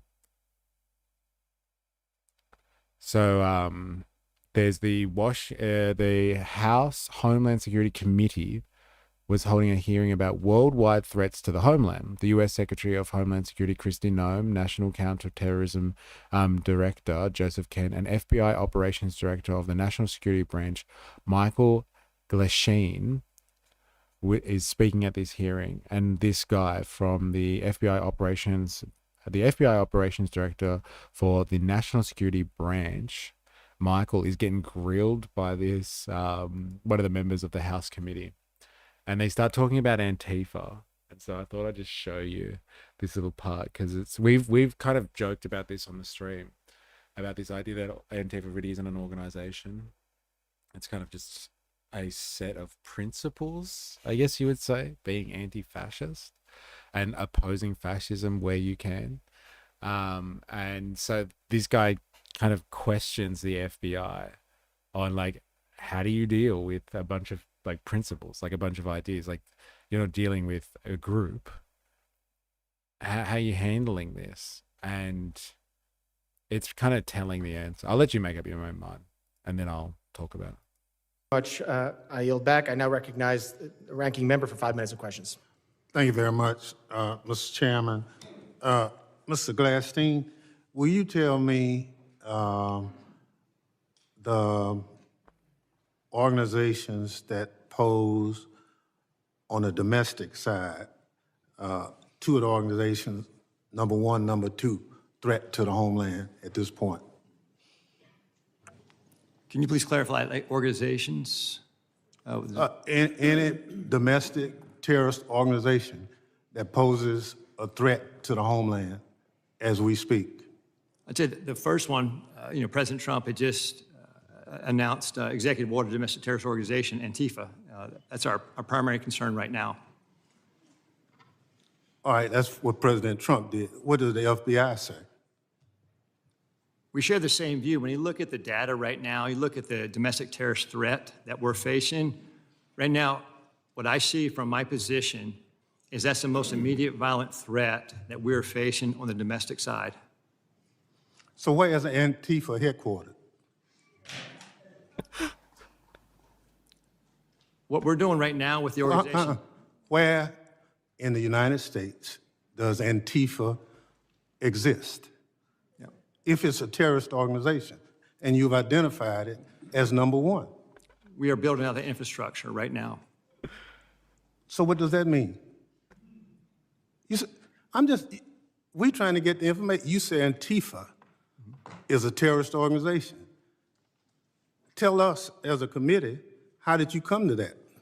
Where do they exist? How many members do they have in the United States as of right now? Well, that's very fluid. It's ongoing for us to understand that. The same, no different than Al-Qaeda and ISIS. No, I don't want you. I'll ask one question, sir. I just want you to tell us. If you said Antifa is the number one domestic terrorist organization operating in the United States, I just need to know where they are, how many people. FBI, CIA, NSA, Senate, Congress. Don't know the order, though. Trump, too, but he is low on the list. Ask him a question. I'm going to ask him a question. I don't want a name. I don't want anything like that. Just how many people have you identified with the FBI that Antifa is made of? Well, the investigations are active. So you... This guy with his hands, I can't. He's like, fuck. What do you want me to say, man? Just leave me alone. I don't even know why I got this job. You wouldn't come to this committee and say something you can't prove. I know you wouldn't do that, but you did. Madam Secretary, you and the gentleman from NCTC reference the unfortunate accident that occurred. There it is. There it is. So, like, if you've been speculating on this one at all, this is all we got. In terms of, okay, they've classified Antifa as a terrorist organization. So they're directly asking the FBI, how have you come to the conclusion that they're number one on your watch list, like number one priority for the FBI right now? They're a violent terrorist organization, domestic terrorist group. They can be fucking shit up because they're so, they're top priority. Where are they? Who are they? Crickets. I ask you, sir. I bet the guy thinks an island will flip over if you put too much stuff on it. Only the best and brightest to represent America. Chairman, thank you for that question. We will as well. Thank you very much, Mr. Chairman. Mr. Gladstein, will you tell me the organizations that pose on the domestic side, two of the organizations, number one, number two, threat to the homeland at this point? Can you please clarify, like organizations? Any domestic terrorist organization that poses a threat to the homeland as we speak. I'd say the first one, President Trump had just... The first one, President Trump told me to say this. So here it is. Announced executive order domestic terrorist organization, Antifa. That's our primary concern right now. All right, that's what President Trump did. What does the FBI say? We share the same view. When you look at the data right now, you look at the domestic terrorist threat that we're facing. Right now, what I see from my position is that's the most immediate violent threat that we're facing on the domestic side. Shit. So far, an Antifa-like group has been pinged, right? And they're their biggest national security threat in America on the domestic level right now are 4 people, even though there's 6 people in the video, 4 people that have been accused of plotting to attack Amazon-like logistics centers. Like, like if this is real though, like this must be a golden age for the US. It's like the biggest threat that the US has to deal with internally right now is 4 people trying to take out one of like a couple of Jeff Bezos's prized logistics centers. Like, on the scale of the stuff that the Americans have had to deal with in terms of their domestic security concerns, that's not bad, right? That's not really threats to life. That's just threats to property. I think they can handle that. Like, this is the golden age of American domestic security, right? You got to admit, like, this is what this guy's talking about. Like, we've got him, man. I can't answer the questions because they're under investigation, but this is a threat. This is a golden age for the US right now. If you are American and you're watching this, feel safe. You should feel really safe. Because right now, we've got an example of it. And I love your saying. I'm like, you know what I mean? Like, what the fuck is going on here? Like, this is like the best case scenario. Like, who gives a shit about a billionaire's property? Like, if someone's working in there and dies, like that's sad. That's really sad. But like, if they, stop some deliveries at a wellness, what do they call it? A fulfillment center or something like that. Like, that's the worst thing the FBI's got to worry about at the moment domestically. God damn. My God. Like, this guy is fucking living on easy street compared to ASIO at the moment. They're under fire, ASIO. Everyone's copping shit, like throwing shit at ASIO at the moment. This guy's just like, I don't know, man. I don't know where they are. I'm not sure. Trump told me to say it. All right, what the fuck do you want from me? I got paid enough for this. This is bullshit. Mr. Jag, it is true you have spent hundreds of hours watching an Aussie commie in 2025. Yes. I'm not even sure if it's how many hundreds of hours, because some of that was on YouTube. I have to quantify that for you. Right. Oh my God. Honestly, the American Antifa witch hunt seems so stupid now. They are a fractured people. At least Australians honor their dead properly. Look at the Trump's comments about Reiner after he died. Oh my God.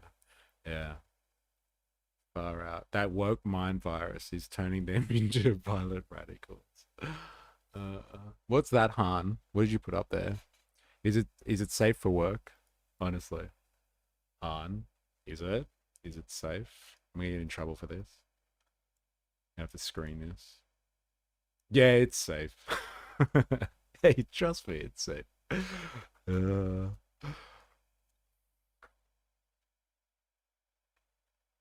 What's this? What? No way. Is this what you were just talking about? Is this legitimate? People actually think like this? Let me just reduce that so you can see it a bit better. Ah, damn, I hate one of those. Whatever. Rep Hank Johnson feared that Guam would tip over and capsize. Yes, it is legit. My fear is that the whole island will become so overly populated that it will tip over and capsize. We don't anticipate that. My fear is that the We whole don't island. anticipate that. He didn't say, "What the fuck are you smoking?" We don't anticipate that happening. Eh? That's what happens when you smoke too much weed, kids. We're worried about the island turning over. So good. Like, if you put too much people on an island, do you reckon it'll capsize? You know what I'm saying? Is that possible? It's definitely possible. So good. Oh, hard. Where do you find this shit? Seriously. All right, that's pretty much it. That's what I wanted to cover today.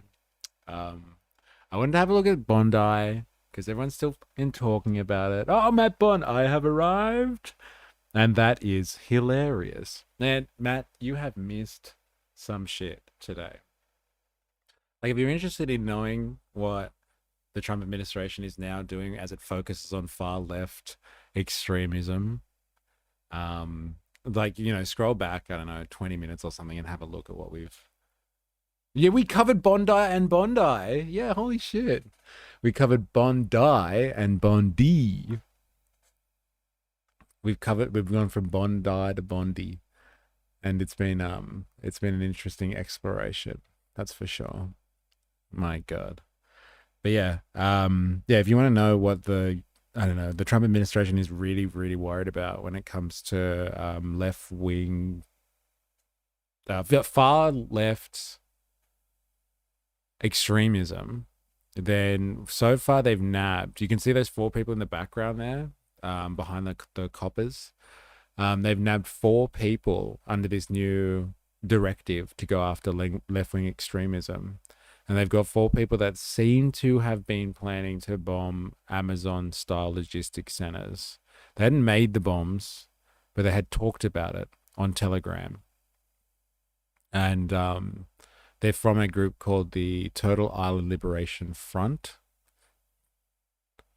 TILF, not to be mistaken with MILF, another organization or group of people with shared interests in a particular thing. And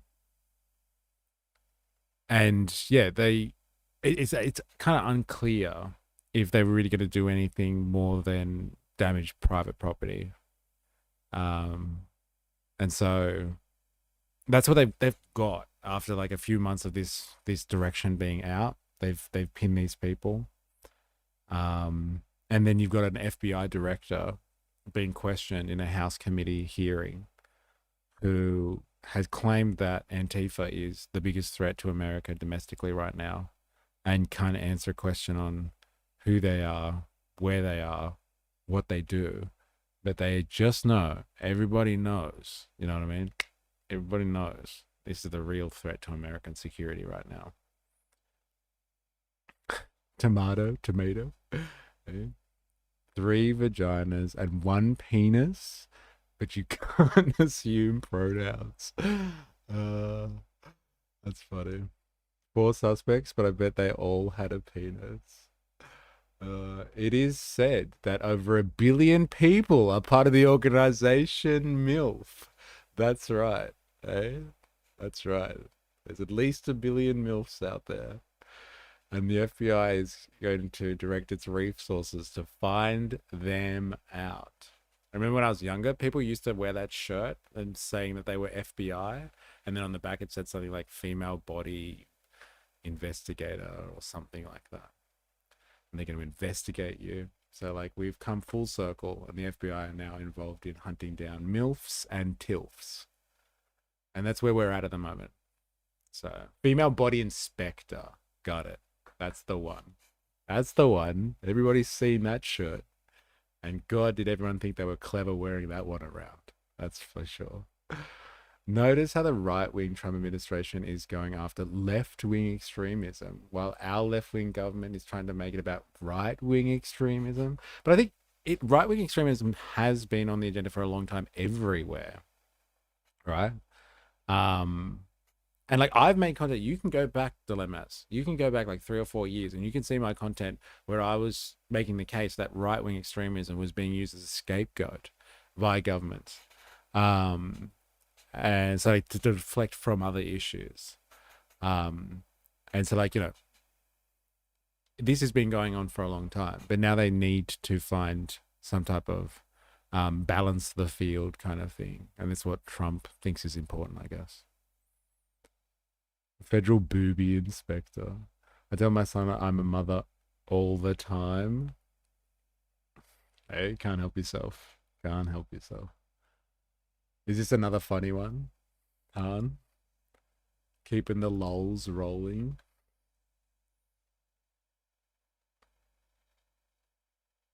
What is this? Clit. Oh, someone left this in the comments and I was wondering what this was about. I hope this is safe for work. Are the clit. None of you are safe. Now tremble before the might of our merciless leader. I am the clit commander. This guy. All right. Yeah, well, there's a few organizations that we have to watch out for. The MILFs, the TILFs, and the clits. Watch out, ladies and gentlemen. They're coming to get you. And they're on Pam Bondi's agenda. Pam Bondi. I'm going to confuse that now. That's going to be a thing. All right, I'm going to leave it there. I got to bounce early today. But yeah, I'm going to leave it there. Thank you for everyone who's been chatting and interacting today. If you haven't been able to interact, you've been lurking in the background, then like thank you for adding to the view count. If you're watching this after the fact, thank you. If you're sitting on YouTube at the moment, give us a little like. Hit the like button. Yeah, I do appreciate the interactions. We'll be back tomorrow. I think we're going to have another Far Right Fridays. We're going to continue that train rolling. I want to get through Pauline Hanson's fucking cartoons. And it's taking way longer than I thought it would. Honestly, way longer. Jay and Silent Bob. Yeah, legend. Yeah. Thank you, my fearless cult leader. Yeah, that's me. That's me. Yes, don't forget it. And so, like, you know, watch out how many hours you get with your fearless cult leader. It's going to land you in some fucking trouble. Okay? Solar Bear, Dilemmas, and Dr. Nathan. Tom Jones is back. 4IS, Cuba Cube, Con J1. I'm going to say that's how we say it. Jungle Potatoes, Jerry Poppins. Who else have I missed here? Jag. Who else we got? What you got? Jet B in the house. Marky 981. Proto-communist sounds nicer. What else we got here? I think I missed anyone. If I have missed you, I'm sorry. Matt Bon. Han the Fixer. Thank you everyone for your interactions today. Do appreciate it. Cheers for streaming, bro. Chilling with you. Good to have you, Tom Jones. I bet Superman shoots loads like a shotgun. More rats. Lovely descriptor there. Yeah, cheers. We'll be back tomorrow, same time, same place, to finish off the working week. And until next time, please remember, I am, you are, we are a mystery. See you on the morrow.